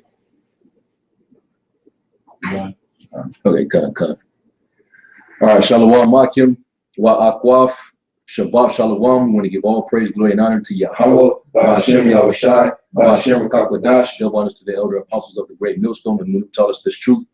Much love, greetings, and salutations to all the fellow laborers of the tabernacle of David, though for elect scattered throughout the four corners of the earth. And we're gonna go into the topic of understanding forgiveness and also vengeance. And obviously, we're going in on this topic because, you got Jake that's still in the world who's heavily indoctrinated. They got they just filled with that Jesus, those Jesus shots, that great Jesus shots all up in their system. And like the scriptures say, they're drunken, but not with wine, man. They staggereth, but not with strong drink, and through what they learned through plantation Christianity, it's conditioned them to accept whatever behavior, whatever abuse that they take from their oppressor, and they'll channel that and use it to have empathy with them, and they think that them doing this every time they get brutalized, every time they get oppressed, every time they get abused, or even when they get put to death or a family member gets put to death, they feel it's their job, it's the Christian thing to accept it, when Yahweh Shai never taught such a thing. Now, he did tell us, you know, when we out there dealing with, you know, these people, you know, you got to be wise as a serpent and harmless as a dove. Use wisdom. Use wisdom. But he never told you to not have a backbone. He never told you to be a wet noodle, to be a beta male. Yahweh Shai was an austere man. But see, Christianity was used as a weapon. It was weaponized against our people. And their perception of the principles that Yahweh Shai taught is from the slave master. Yeah. And the slave masters back then, man, they didn't you know, they didn't give, you know, the slaves the full Bible. You know, they had certain, you know, scriptures taken out of the Bible, and they gave them, you know, what they wanted to see, They had what they wanted to read. You know? Yeah. They had Exodus. Yeah, and also they had like a Slave by labor. yeah, they had a slave Bible, and also they have like a, you know, they're like a Negro pastor, you know, that's Oh yeah, set up. you know, that's set up, you know, Right. Same thing today. to teach the slaves. You know? Right. Same thing today. Yeah. Yeah, a piece of. Yep. This is Jeremiah chapter 2, verse 14. Is Israel a servant? Is he a homeborn slave? Why is he spoiled? Yeah. Yeah, that's Yeah. hey, Israel was a homeborn slave in all the captivities, pretty much, man. Yep. You know, had Uncle Tom's in all the captivities, man. You know, that's Jeremiah asking the question, man. Yeah. You know, why won't my people wake up? You know, and acknowledge that they're in captivity. Acknowledge that their enemies don't love them, man. Right. You know? Acknowledge who their enemy is. That's what Jacob's not acknowledging. Yeah. You think everyone is, we're all one people, we're all one. We're not all one. The Most High made nations. Exactly. You know? Exactly. And if you Jakes was to utilize the principle that you use for your own oppressor that's killing you, if you was to actually utilize that principle amongst yourselves, then you motherfuckers wouldn't die so much. Yeah. You know? You know, we're supposed to love our neighbor, and you know, you're supposed to forgive, and you know, all these Christian principles, but you never apply that to your own people. It's only when the damn devil does what he do, or she does. You know? You twist it, man. You know? So we're gonna get into that understanding. First, let's go into who we're supposed to have love for. Because it's going into the law, it tells you, you know, you're supposed to love thy neighbor as thyself. But yeah, that's actually in the New Testament. It's found in the commandments. But where did that originally come from? It came from the law. Okay. Leviticus 19:18. Yep. Start at 17. It's Leviticus 19 and verse 17. Thou shalt not hate thy brother in thy heart. Thou shalt in any wise rebuke thy neighbor and not suffer sin upon him. Yeah, that's how you love your brother, man, by not suffering sin upon him. You know, and this is talking about a fellow Israelite. You love your brother, hey, you're not gonna steal from him, you're not gonna commit adultery with his woman, you're not gonna covet his possession, you're not gonna lie to him. You know, you're gonna give him advice, you're gonna rebuke him or correct him when he's going away from the path of the Most High. You know, you're gonna do things like that. Love worketh no ill towards his neighbor. People talk that love shit all day, but within seconds, you know, you lying to the person. That's not you. That's being hypocritical. And our people, hey, like the scriptures tell you, I think that's in Jeremiah. I will send Isaiah. I will send him against a hypocritical nation. Jacob's they're hypocritical, man. And it's awkward because they apply scriptures in a way that is like you don't apply it the right way. You know, you literally love your enemies and hate your own brother. You know. Because like you said, bro, let the roles have been switched, and let it have been a Jake that killed another Jake in his house. That brother, his brother would have never said that. The judge would have never hugged him. You know, he would. A bunch of this whole trial wouldn't have been the same, man. You know, it wouldn't have been no forgiveness thing. It would have been like he deserved it, you know. Bro, I never seen no shit like that. Nah, bro. Judge, you know, Calm actually down. coming and consoling the criminal, man. Didn't they say the judge said read John 3:16 or something like that? Yeah, the judge handed her a Bible. I never seen no shit like that. I ain't never seen that either. I ain't never seen a criminal get all this empathy and all this love and affection. Yeah. You know, people wishing that, you know, you don't get punished for what you did. Exactly. Any Jake in the system that they get arrested, don't you think they're sorry for what they did? They're sorry for the people they harmed or stole from? But they ain't getting. They're not getting no sympathy or no pat on the back and it's gonna be all right. They say, nigga, you got 15 years, you got 10 years, go do your time. Bro, Next. That same judge has prosecuted a bunch of Jake. Oh hell yeah. And they came down at all. Bro, man, you just be throwing out the football numbers at jail like Yeah. candy, man. Yep. You know? 20 years, get them out of here. Yeah. You know? 30 years, get them out of here. You know? For less violent crime. Jake is getting life and with that 3 strike shit, they're stealing a slice of pizza.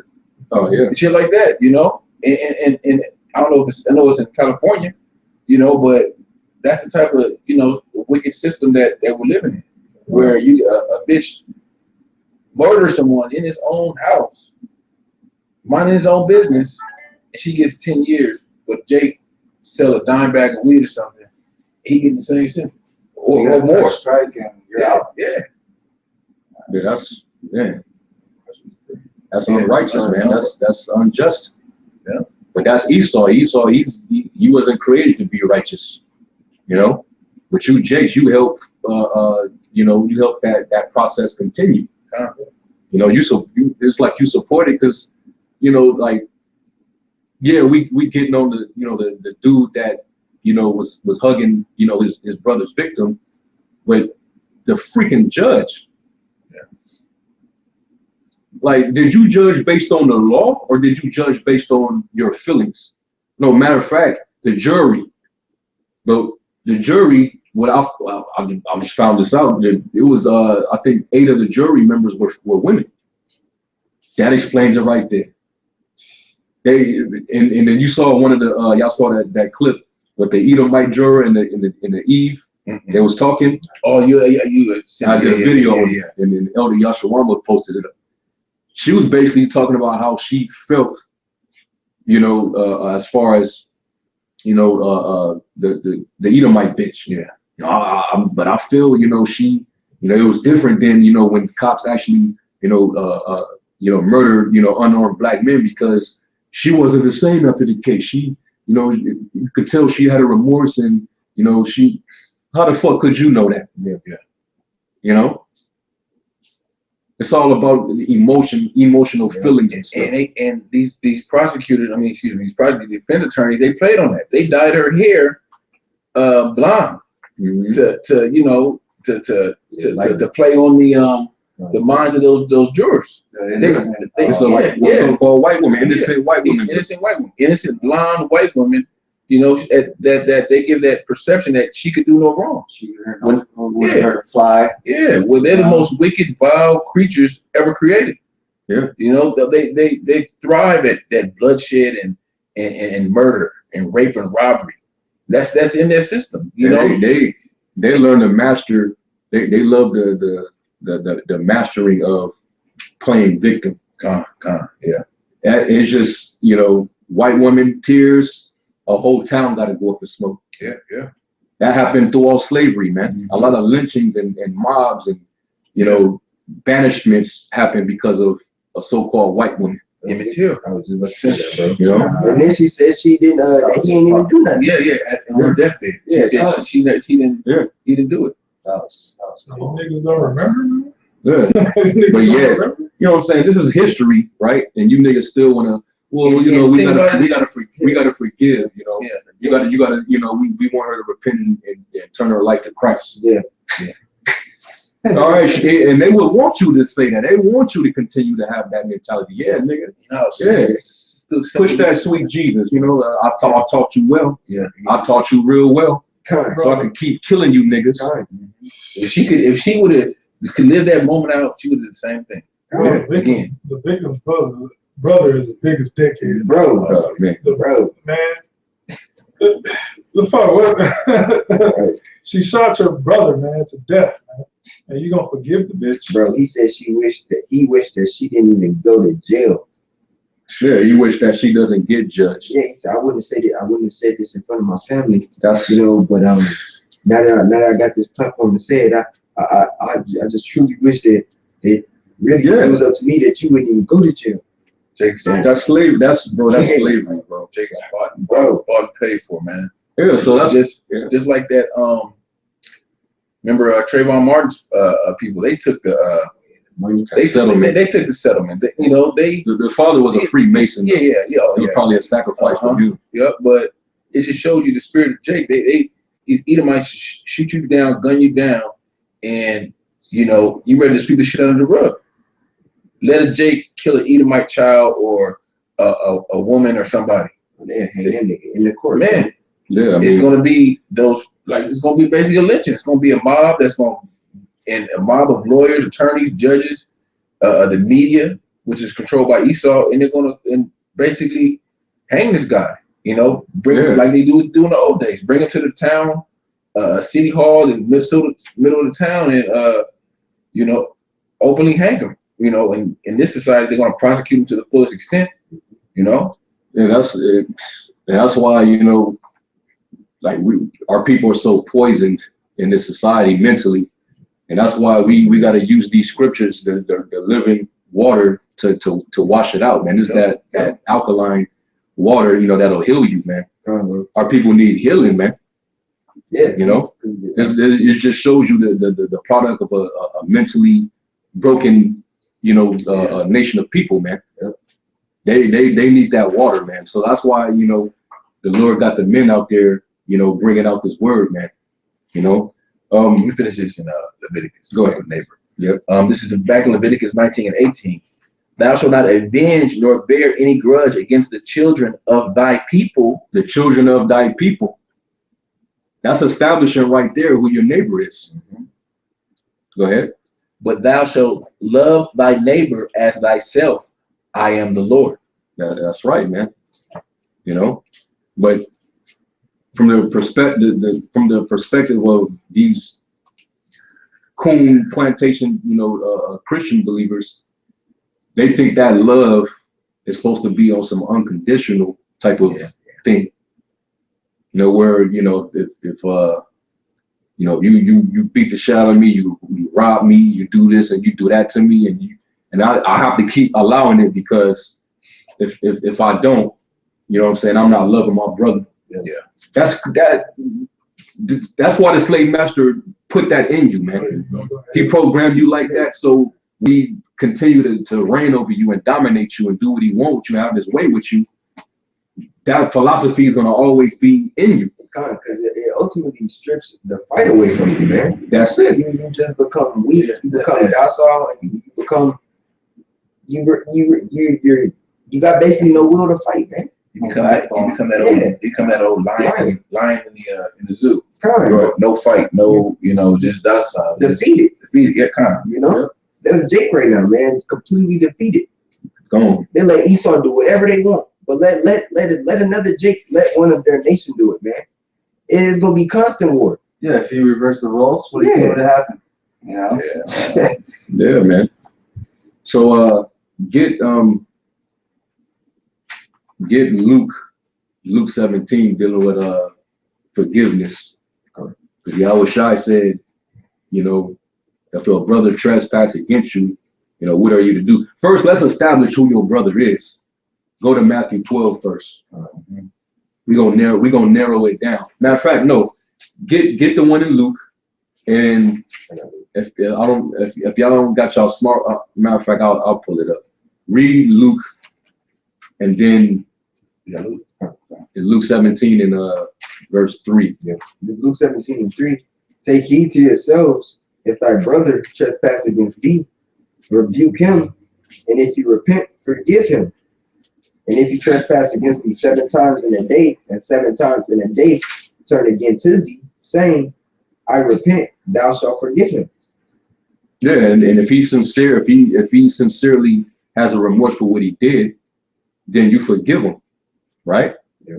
But even that has, certain, conditions. Yeah. You know what I'm saying? Like, you ain't gonna just let your brother just slap the shit. He knowingly doing something to you that he know is not right. Yeah. That's different. Now, if a brother, say something that he didn't mean to offend you in, that's something you forgive a man for. Yeah. He said some shit that, it kind of didn't sit right with you, and you wanted to, like, hey, brother, you kind of offended me when you said this. I don't even know I offended you, bro. I didn't even mean it like that. You know what's to lock you. Okay, you forgive him. You know what I'm saying? A brother, he wet your damn carpet. He spilled some yayan on your rug or some shit. That's not something you be like, man, we ain't cool no more. You ain't my brother. No, you forgive him. Stuff like that, man. You know what I'm saying? You could forgive, on a certain level. The Lord wasn't saying, or if your brother, shoots you in the face, you're supposed to forgive him. That's y'all taking the Lord out of context. Yeah. Nah, man, you got the Lord all messed up. Now, when it says forgive your brother, let's establish who your brother is, which the brother already read it in was that Leviticus 19, the children of thy people, right? Mm-hmm. You look up the word brother in the Greek. The Greek was adelphos, all right? Like Philadelphia, brotherly love, It says, definition, it says a brother, whether born of the same two parents or only on the same father or mother, so in a biological sense, your brother, your blood brother, y'all share the same parents, or your half brother, you might have the same mom or same father, And then the second one says having the same national ancestor, belonging to the same people or countrymen. So basically the people of your nation, that's your brother. Our people can't even get that established because they want to include the whole entire world. Yeah. Everybody ain't of your nation. Everyone can be saved. That spirit. Yeah, that universalism spirit, man. That doesn't apply to everybody. Yahushua, every time he spoke, he was only speaking to Israelites. He wasn't telling Roman officers on the side, Edomite, the governor sitting over there, and he's telling him over there, yeah, you gotta love your brother. Your brother, repent. You gotta repent. For the kingdom of heaven is that. Yeah. No. He was only talking to his people, mainly his disciples. And when it was like when he spoke out loud, it was a multitude.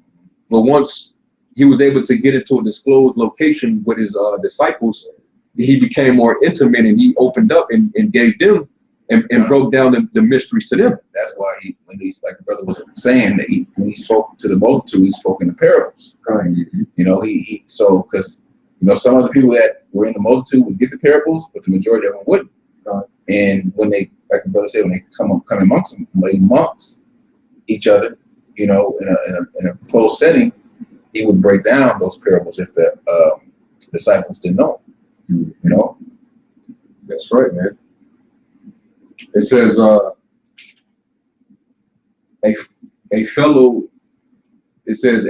fellow believer united to another by the bond of affection, an associate in employment or office.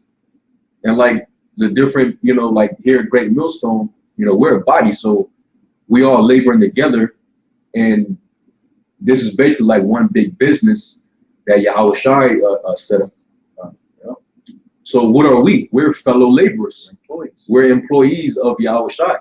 All right. So everybody that's working, that's putting their hand to the plow and working in the ministry, those are my brothers.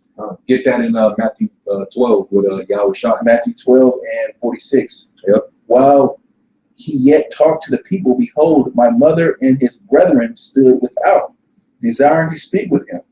Then one said unto him, behold, thy mother and thy brethren stand without, desiring to speak with thee.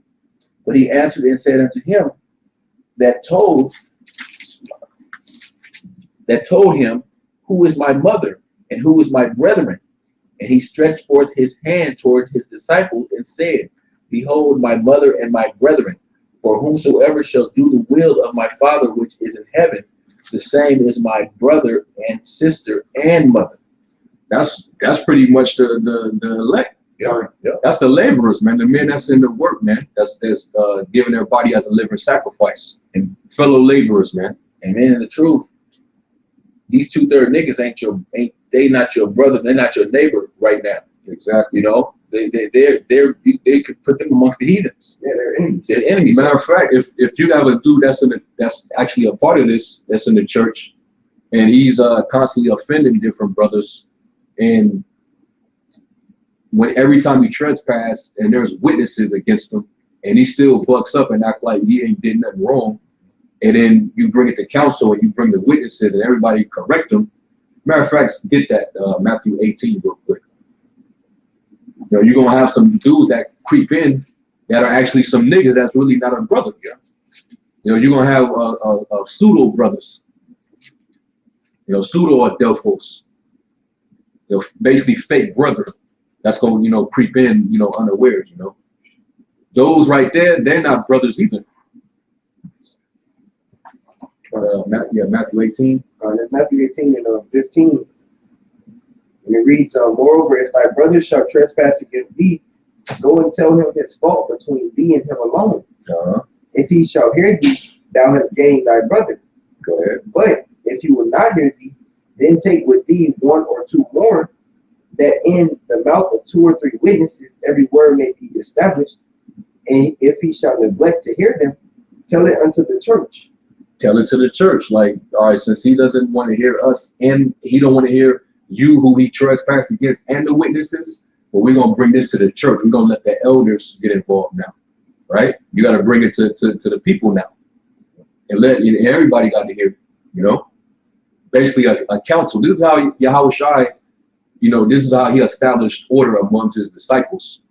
You know, if there's an issue, you know, amongst brothers, and there's a guy that's, you know, cutting up and, you know, not acting right, then this is the protocols on how to deal with it, right? Go ahead. Let's continue with 17. But if he neglect to hear the church, if he ain't trying to hear people give him counsel, you know, brothers that's bringing out scripts and, you know, you trying to rebuke them and try to gain them, you know, because the scriptures say when you rebuke a wise man, he will love thee. You know, but if you rebuke a scorner, you know, he's gonna be offended. You know, he's gonna be all butthurt, and he might even try to, you know, do something evil. You know, just because he's getting buked, you know, Jake's ego get hurt. Right? That means, and that means if you're willing to do that and not take correction from men that actually love you, you a complete nigga, man. And you really don't need to be in the church. Okay? Christianity, that's why Christianity is such a mess, because they accept all type of people, man. They don't have any type of order at all. No standards. No standards, man. they come, because one of the Christian church sayings, you know, they say, come as you are. Yeah. Hey, well, that's not what Yahweh Shai said, you know, because first you got to be cleaned up, man. You got to be as a newborn babe. You got to be broken down first, man, before you come into this. And you got to be an Israelite. Come. You know, the Christian church accepts all colors, creeds, wherever you come from. You know, I was just about to say that, bro. genders, yeah, you know, all that. Neutral bathroom, probably up in the Christian church. Gender neutral bathroom. You know, y'all be taking in white supremacists in your church, and that's why you have a Dylan Roof show up and niggas getting blasted. Perfect example, right? You know, no order, man. Go ahead, Al. All right, let's continue. 17. Let him be, I'm starting at the top. And if he shall neglect to hear them, tell it unto the church. But if he neglect to hear the church, let him be unto thee as a heathen man and a publican. Hey, let him be to you as a heathen man. So what does that mean? Hey, you well off as the fucking heathen, man. You ain't no brother, man. You know, let him be a heathen, man. That's like literally saying, like, hey, let him be in the world, man, because he's definitely not fit to be among us.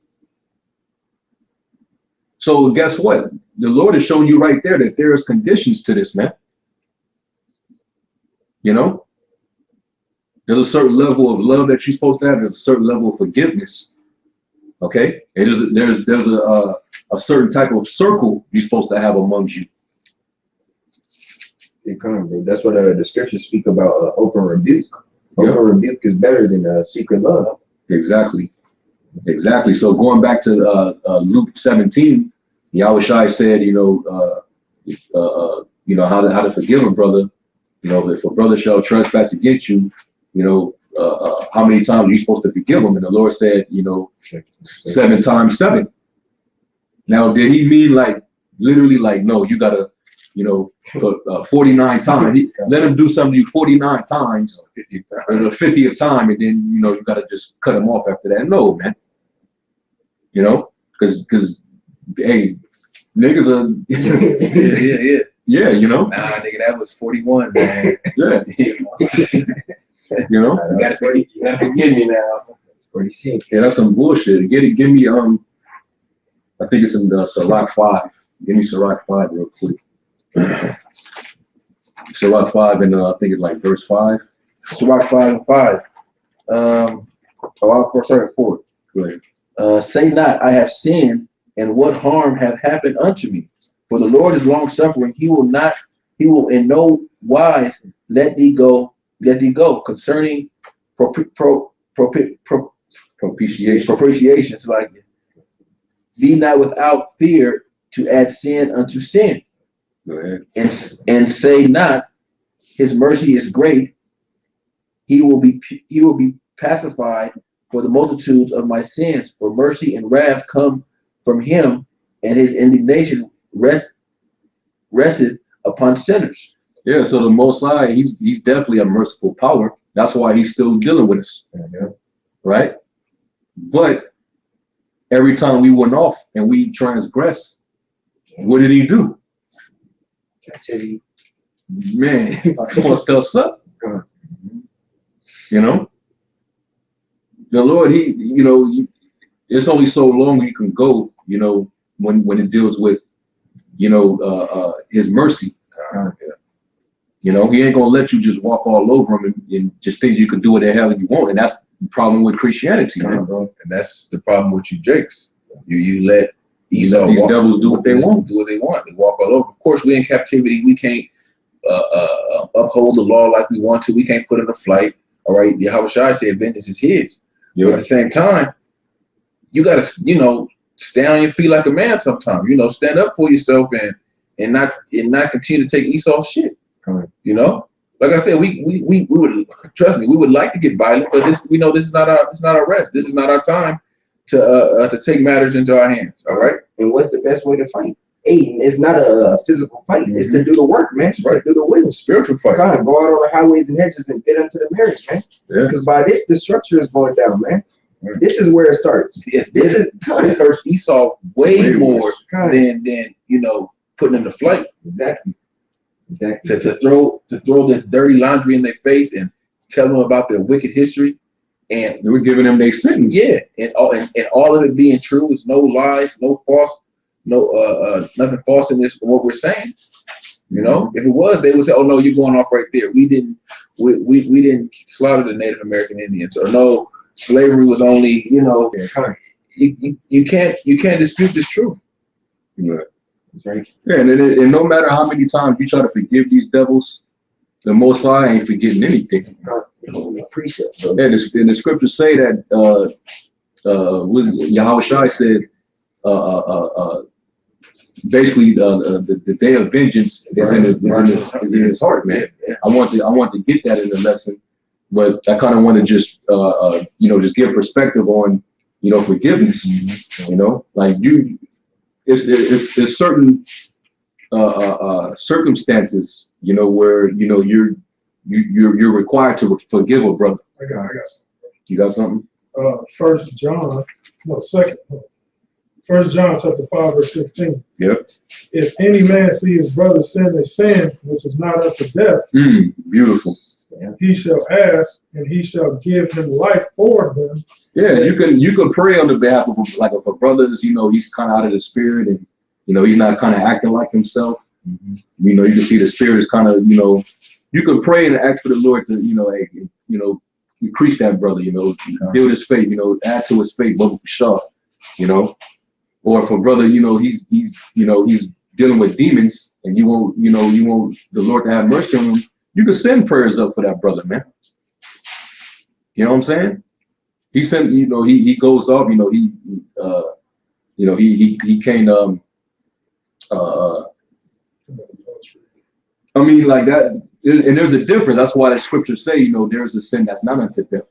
All right, there's certain sins that, you do it and you could still be forgiven. Yeah. Right?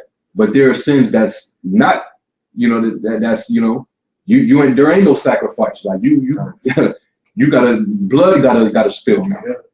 Right? Finish that.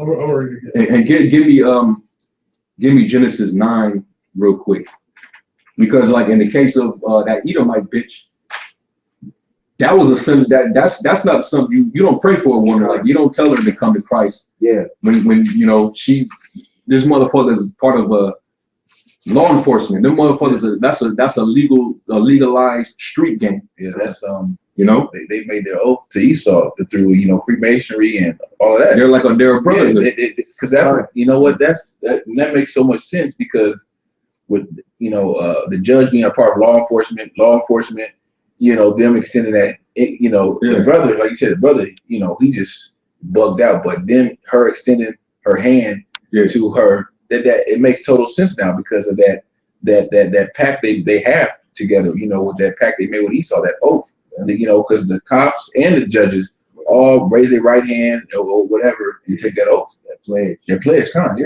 And that means that if there is corruption within the police department, because they're under that bond, they under that that brotherhood, all the motherfuckers gotta basically conspire. They gotta keep secrets. Yeah. If somebody go out and do a hit or plan on somebody, y'all gotta basically work together to cover shit up. Yeah. You gotta cover shit up. You gotta make the crime look like it was. It had nothing to do with nothing. And I'm gonna bring it up right now. It's a good time to bring it up. The witness that testified in court that to that woman murdering the dude, the neighbor, he just got put to death. Yeah.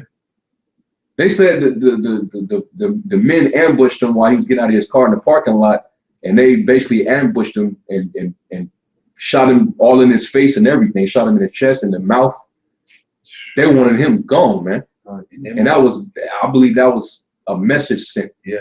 It could have been somebody in law enforcement that was disguised them. They disguised themselves, and they was able to make the hit look like it might have been some type of gang retaliation or drug, Because watch how they put it out there in the media.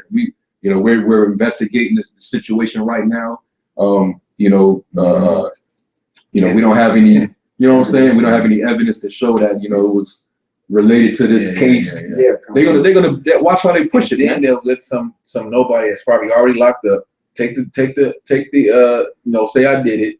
That case will be thrown on the rug, and you'll never hear about it again, like some Epstein type shit. Yeah, they're going to show you that the judge consoling the criminal, the cop. That shows you that this whole big system is against you. They all lead against you, you tribes, man. Especially you men. You ever see that that's movie? Why, that's why it's like. That's why these cops be getting on. They do some heinous crime against Jake, and they always get off. Get off. It's just in this instance, she got a little something on her. Yeah, she got a little something. Now I'm gonna say this real quick, because it's just fucked up. Him testifying made a big difference in the case, because it would have just been he ain't here, he can't speak her word against. It was his, and she's in with the system. Yeah, the judge's gonna side with who she's in cahoots with, and all she gotta say is she followed proper protocol. Exactly, and she probably would have got off. She would have got off. So I believe that there was a motive to hit that dude because he was basically the overall the voice of reason. Voice of reason, and that led to her getting some form of judgment. So this dude, he put his life on the line for this dude to actually get this woman persecuted. Yes. And then for these niggas to hug the fucking bro. Yeah. This dude got killed testifying against the murder of your the murderer of your brother, and you hug the bitch and give her all the sympathy. You don't want nothing to happen to her, and he gets killed in the process. Yeah. Being involved with your brother's case. That's why I say, fuck you niggas, man. That's right. Fuck you niggas, man. Y'all gotta go. Y'all gotta go. Niggas, man. And I thought about it, I'm like, that's some fucked up shit, man. And you know, Esau is like, yeah, now the niggas gonna fight now, you know, because you're gonna have one side that's like, you know, they're gonna trip out about it. You got the other side that's the Christian coon side, you know, don't try to do nothing about it, you know, basically to try to pacify you and keep you docile, and you know, it's just, and Esau know what the hell he's doing, man. Esau had this shit planned out. Yeah. Way before the case even started. Exactly, man. You know, she's gonna get off, and you know, you want to go give her a hug. Yeah. And you know, show good faith and our deal that we made. Go give her. Yeah. So the victim. You know, these niggas is you sell out. That's why the Most High got a special judgment for you. Sell out ass wicked ass niggas, man. Special death, man. You know, and then you're gonna have a string of Jake that's gonna basically despise the Bible now because of you know, Jake's understanding, you know, Jake, you know, turning the other cheek and, you know, being a straight up wet noodle in the side of your enemy. Jake is going to be like, man, the hell with that Bible. Then if this is how our people are acting towards, you know, this oppression and being murdered, you know, for hundreds of years, we don't want nothing to do with that book. That's the attitude our people are going to start taking. And that's all. While they're trying to push this whole Jesus shit, the Kanye shit, you know what I'm saying, this shit. Come on, man. We see what the agenda is. And that's all the result of Christianity. Yeah. Christianity has done all of that, where our people denounce their own book because of Christianity, because because they don't know the truth. It's been broken down. They don't know the context, you know, the breakdown of the Bible in its true context. They, you know, because they're leaders. The scripture said the leaders of my people cause them the earth. Yeah. Yeah. You was who was reading? See. Yeah, go ahead, bro. 1 John chapter 5, verse 16. If any man see his brother sin a sin which is not unto death, he shall ask, and he shall give him life for them that sin not unto death. There is a sin unto death. I do not say that he shall pray for it. Exactly. There's certain levels, man. Like you do something wicked that's worthy of death, you don't send them no prayer for that person, man. You let the Most High handle that. That's right. That's why I had you get Genesis 9, and we dealing with you know, that you know, what happened. Yeah. Murder, that the Most High requires, you know, the blood of a person that's been murdered. Go ahead. This the book of Nahum 1 and 2. Yahweh is jealous, and the Lord revengeth. Man. The Lord revengeth and is furious. Yahweh will take vengeance on his adversaries, and he reserveth wrath for his enemies. Go from there to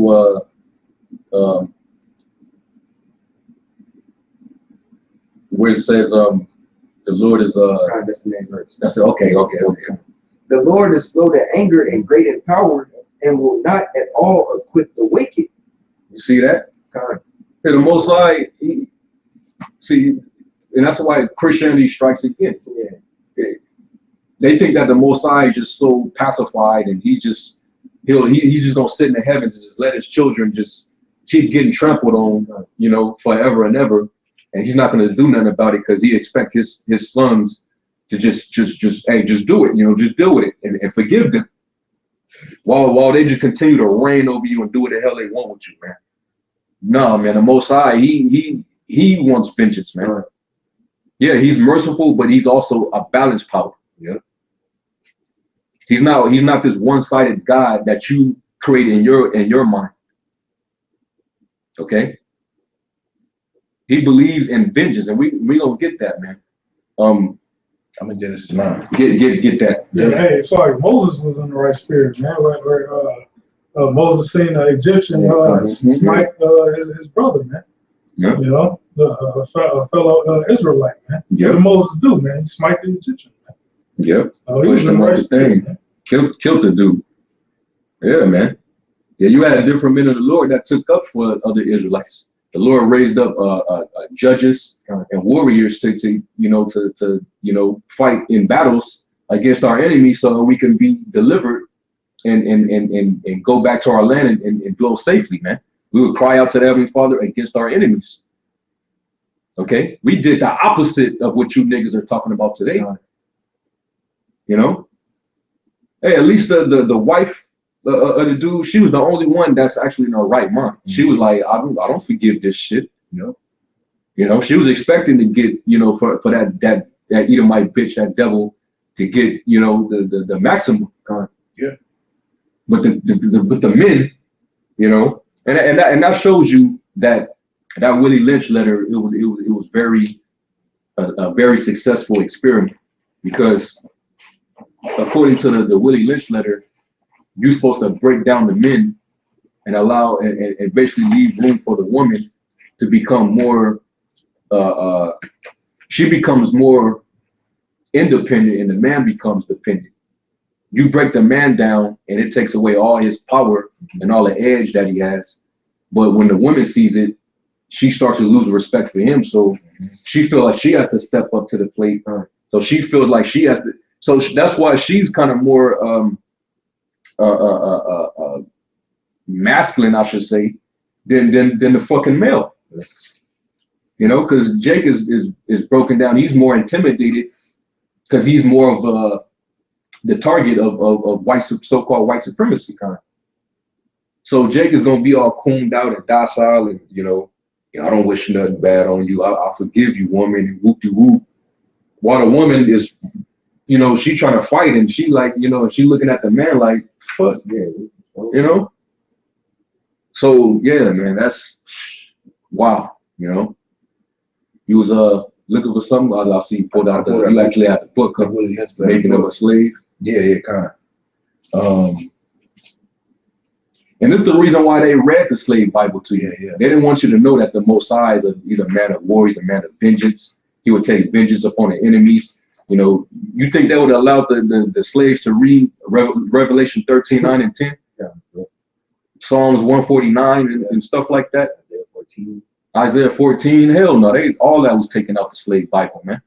Yeah, they took Revelations out. They took the Exodus out. Habakkuk 2. Yeah, the prophet. All the prophets. Yeah, anything that would incite rebellion, they would see the encouragement of the prophets, because the prophets were warriors, man. Yeah. They showed and they showed you in Birth of a Nation.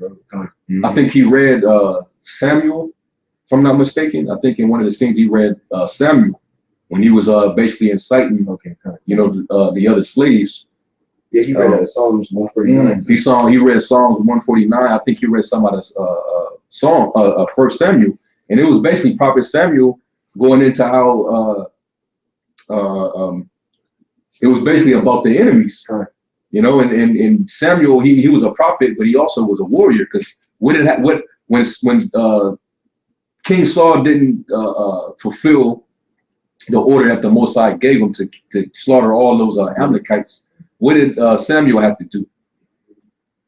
He basically went and took Agag and chopped his ass in pieces, man. Packed his ass up, man.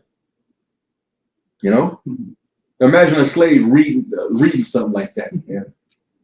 And identified as a nation of people. Exactly. Let me read this is from the Willie Lynch letter.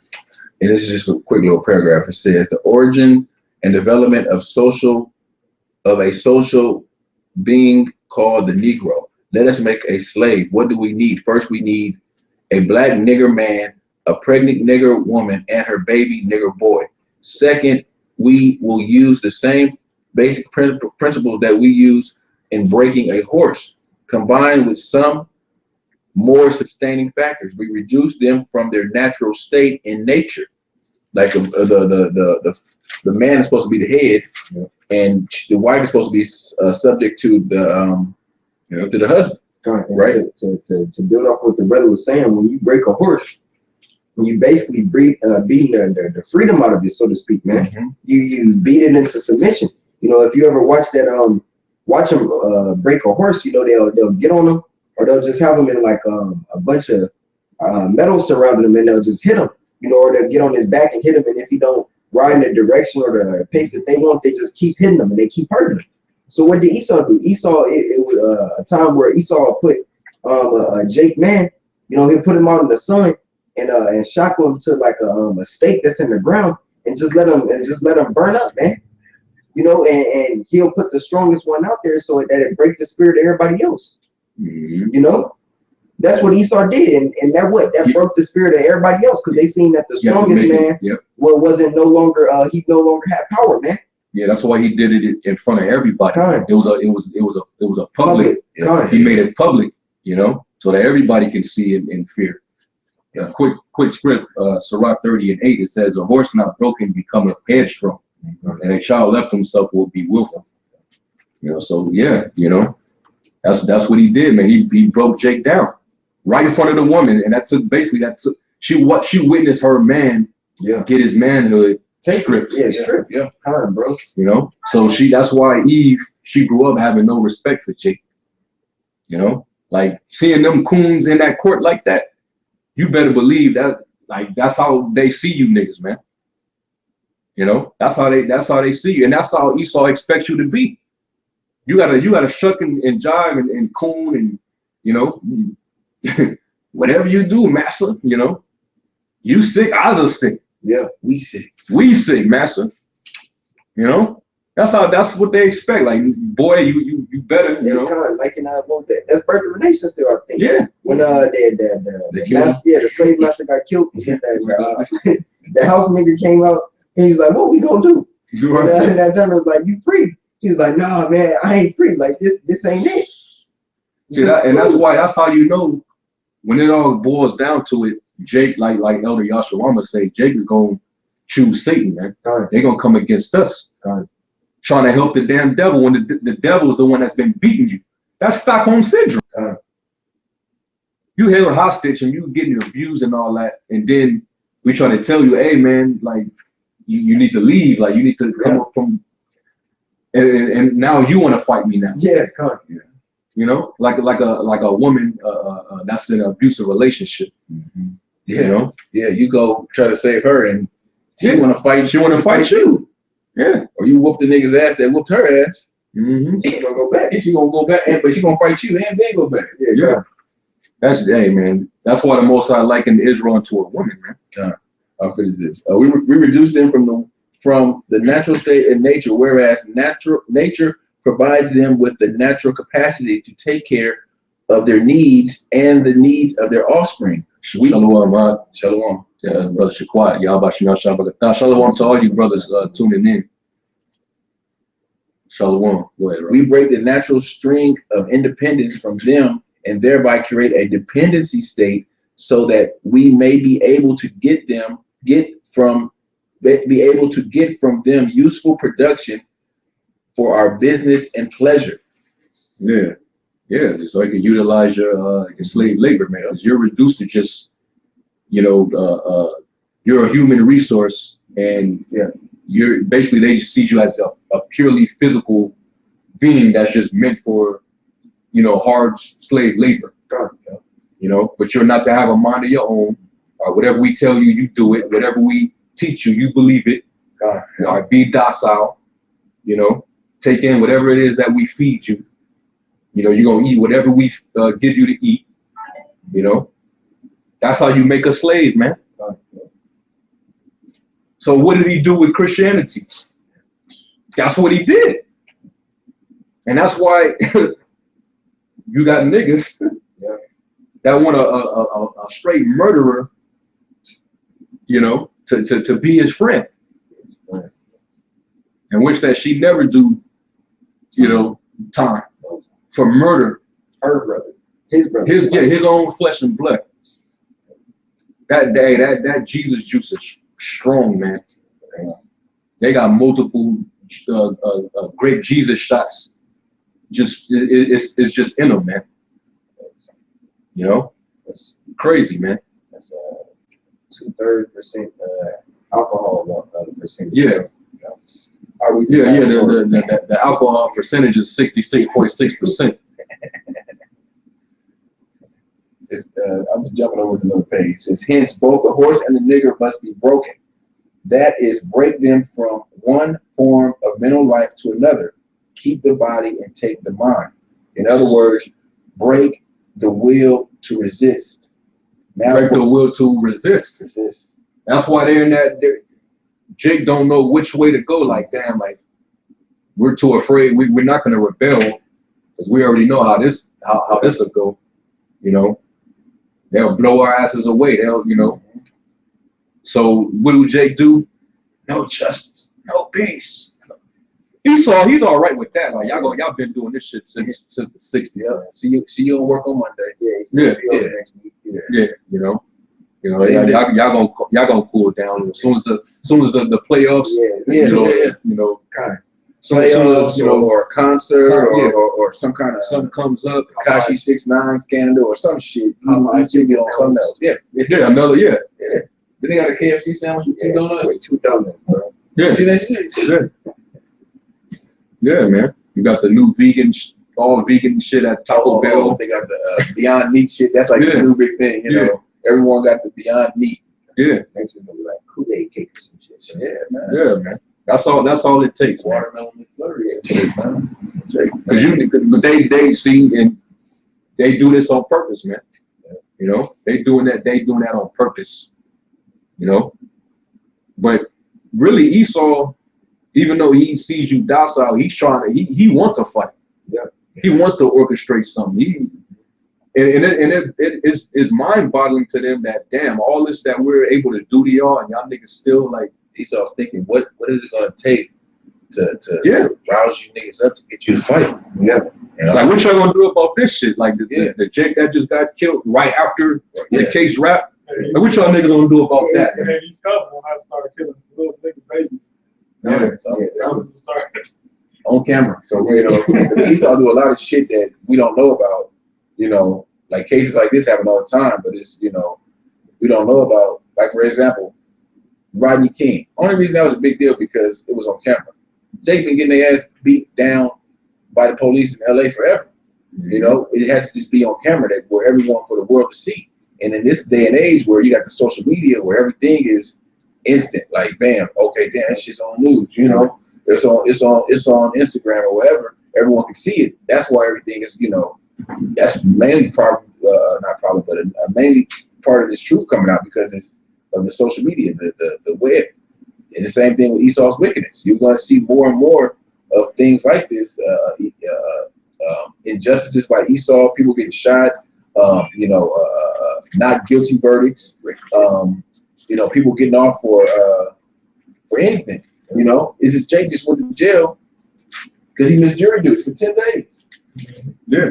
Shit like that. But they, Esau, they just call in, oh, can I make it up? Nothing. It's pedophile. I can't think. I want to say he raped 3 little girls. Yeah. He only got a year. Yeah, something like that. Yeah. He raped 3 little girls. Shit. Yeah. But why aren't you niggas up in arms and outraged about that? Who gonna stand up for the Jake that just got killed? It ain't gonna be their brother. No, hell no. No, he gonna whoever did that, he gonna call for everybody calm down. Yeah, we forgive. Let's forgive him. We have to love. We have the love of Jesus Christ. Yeah, and we gotta, we accept you, right?